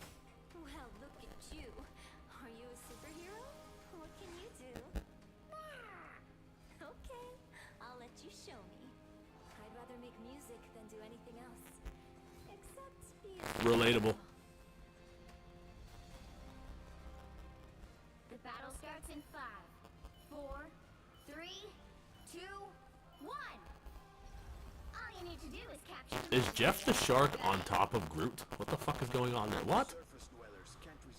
That is wild, dude. I didn't know you could do that. I literally just started playing the game, so I don't know a whole lot about any of this shit. Did I just get hit really hard? Damn, dude.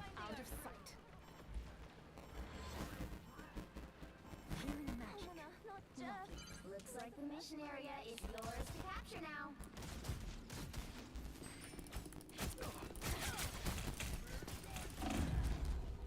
Capture the mission area! Much better. Nice deep freeze.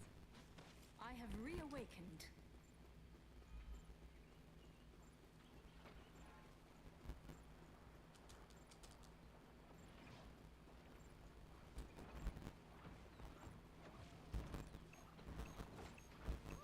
Sneak around them. I gotta flank their backline. That's how you play this character. She's a flanking character. Oh, what the hell? Well, that's not how you play her at all. I have reawakened. Alright, new strat. We're gonna lay in this bed, and we're gonna wait for the game to just finish. Oh, what's over here? Let's go this way. Their team's capture progress has passed the halfway point. Only one of us gets to play with Yeah, we just gotta accept the fact that we're not gonna win this one, guys. So... See, if you had an assassin on your team that was adequate, then maybe you wouldn't have anything to worry about.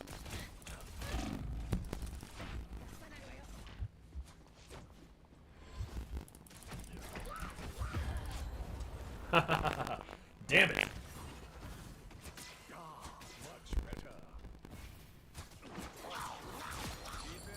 The audio on my voice is starting to sound scratchy. God damn it, dude. Hold on.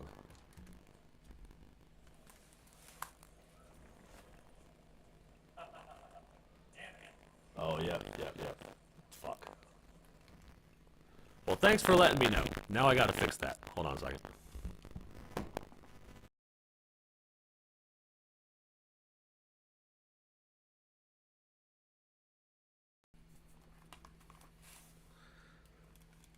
My mouth isn't going to move for a while, but that should have fixed it.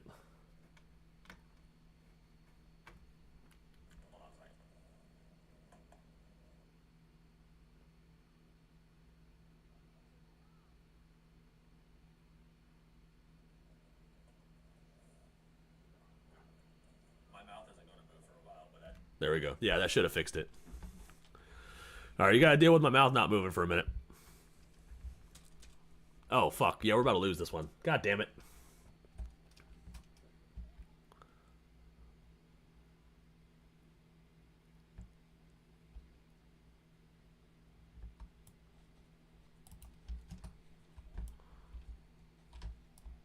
Hey, I killed someone. How about that? Oh, fuck, dude. We totally turned that around.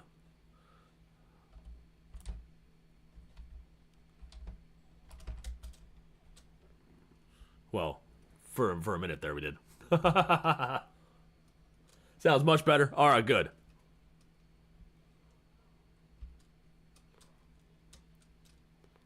No, let's go. Come on. For an assassin, she doesn't move very fast. God damn it, dude. One of these days we'll get good with this character. Oh, I forgot to unmute it. So strange. No, you're fine. I forgot to mute it. Or I forgot to unmute it. 30 seconds before you attack. Get ready. Will you be able to put aside our past and trust us on the field of battle, Spider? I couldn't even trust you to write an accurate news story, Eddie. What's changed? Lock in, Psylocke. I'm working on it, bruh. I should not have more kills than you. I'm not good with this character. Stop freaking acting like you fucking some sort of... All you need to do is capture the mission area. Got it?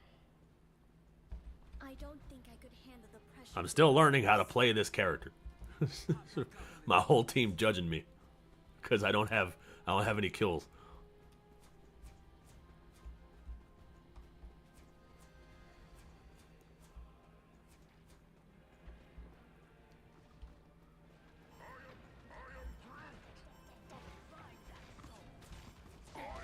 Looks like the mission area is yours to capture now.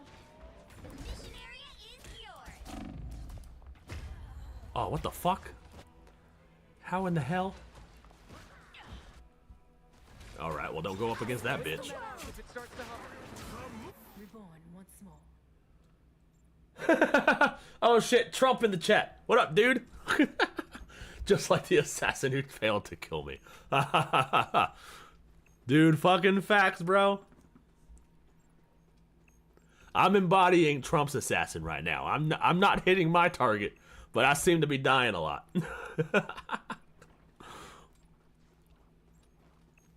Stop telling me to lock in. That was you, motherfucker. I know that was you.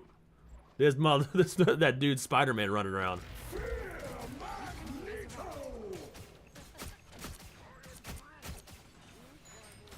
Stand your ground.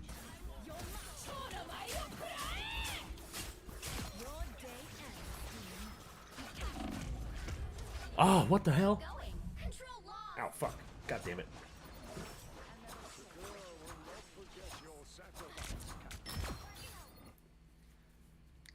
Why does Moon Knight have so many skills? I don't have that many skills.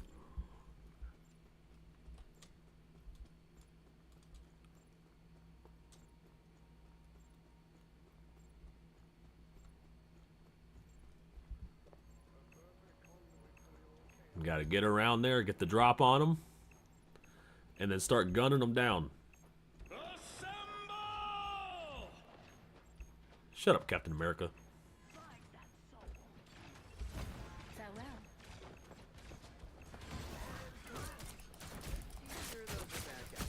Step aside.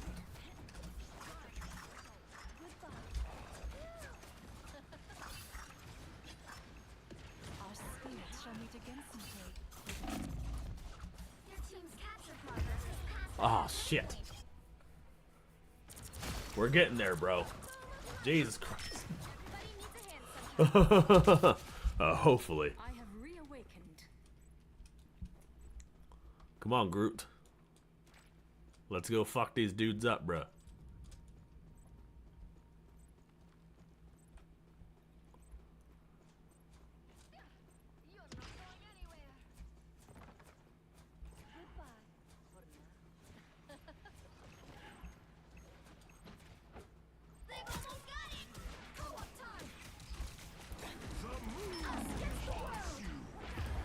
Dude, what the hell is with that fucking ray gun, dude? What the hell? She's just freaking zapping my energy, bro. What is that? What is that? Does that just never miss? Is that just a homing thing? What the fuck?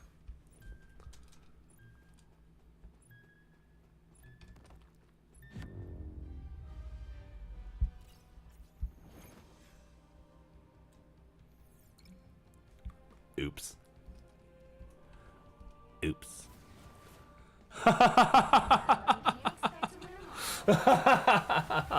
You guys probably can't see this because my head's in the way. But they are shitting on me so hard, bro.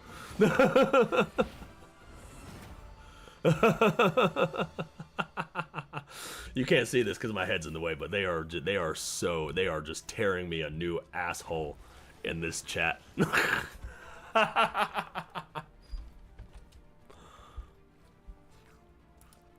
We're gonna get out of competitive. Oh my god, they ripped me apart, bro. They acted like I was the one that cost them the whole match. I mean, they're probably not wrong. I should probably play the game more. Until I get good with Psylocke. Because I, for the life of me, can't figure out how to get good with this character. You think they will add Uncle Ben to the game? Probably.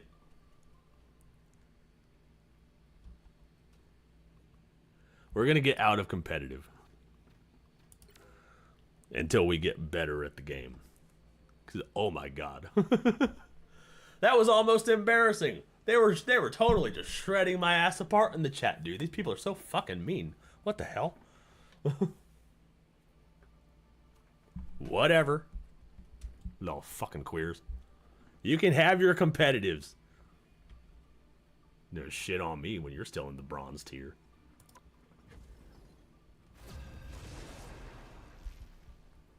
We're gonna practice more.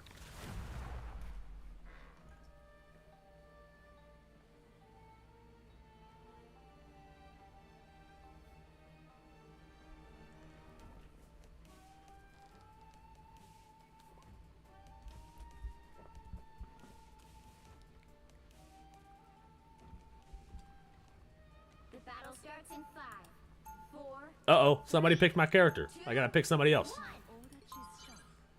My mind is sharper. Only one team wins this. Try to make it yours.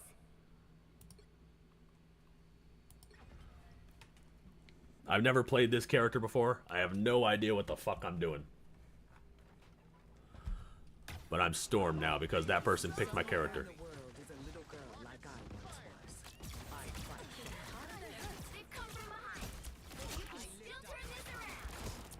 What the fuck? Where'd they come from, dude?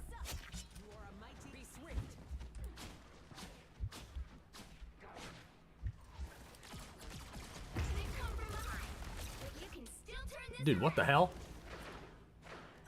What was that? Oh. Ready to do some damage. I don't know what to do with her character, bro. I've never played as her before. I felt so much pressure. There was so much pressure to pick a character.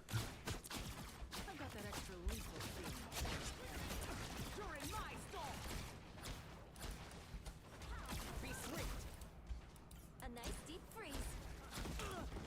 I lift up my comrades. There we go. I got somebody. Oh, they do not look happy.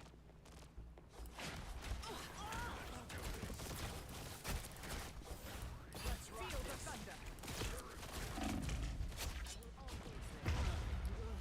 You're in the lead now. Try to make it last.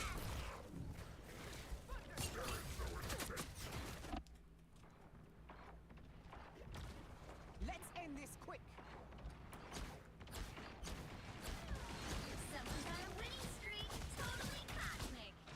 Well, they're right behind you.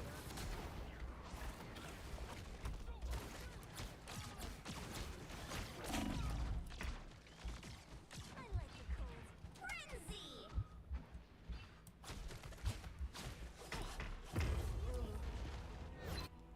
Halfway to victory! The perfect hex! Damn, I might go back to watching shit after this. Oh my god.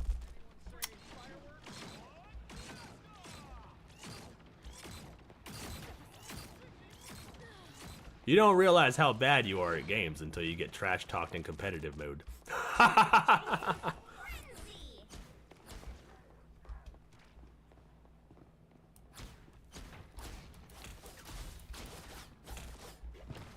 Speed is everything. Gotta get moving again.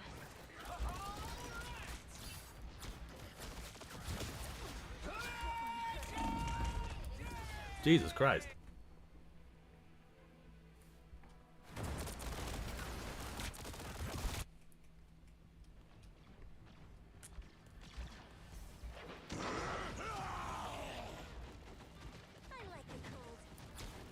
Maximum pulse. The wind will only blow stronger.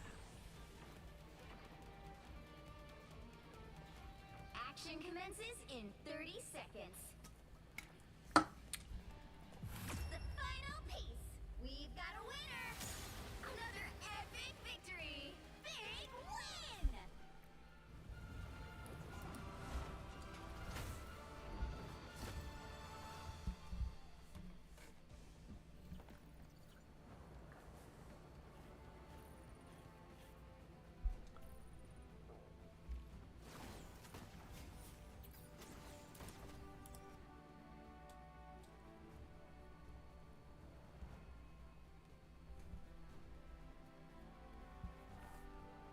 There we go. Now that I've accurately televised how terrible I am at Battle Royale video games, let's go back to watching shit. I'm gonna take a quick break, and then we'll be right back.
I should probably fix my mouth moving also, now that I'm thinking about it.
There we go. Is that better? There we go. Yeah, okay, cool. We're good. We're back.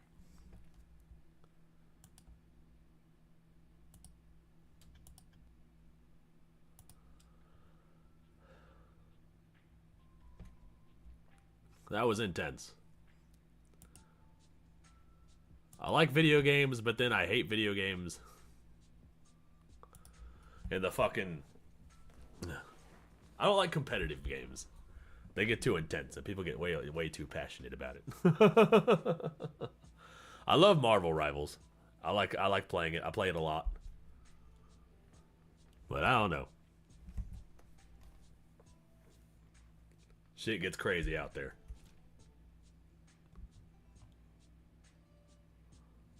And like, I know all of Psylocke's combos, and I know how to play as her, but it's so different. It's so different when you're actually in the fray.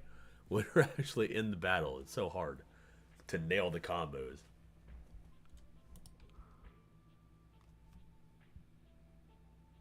No matter how many tutorials I look, it's not going to fix a skill issue.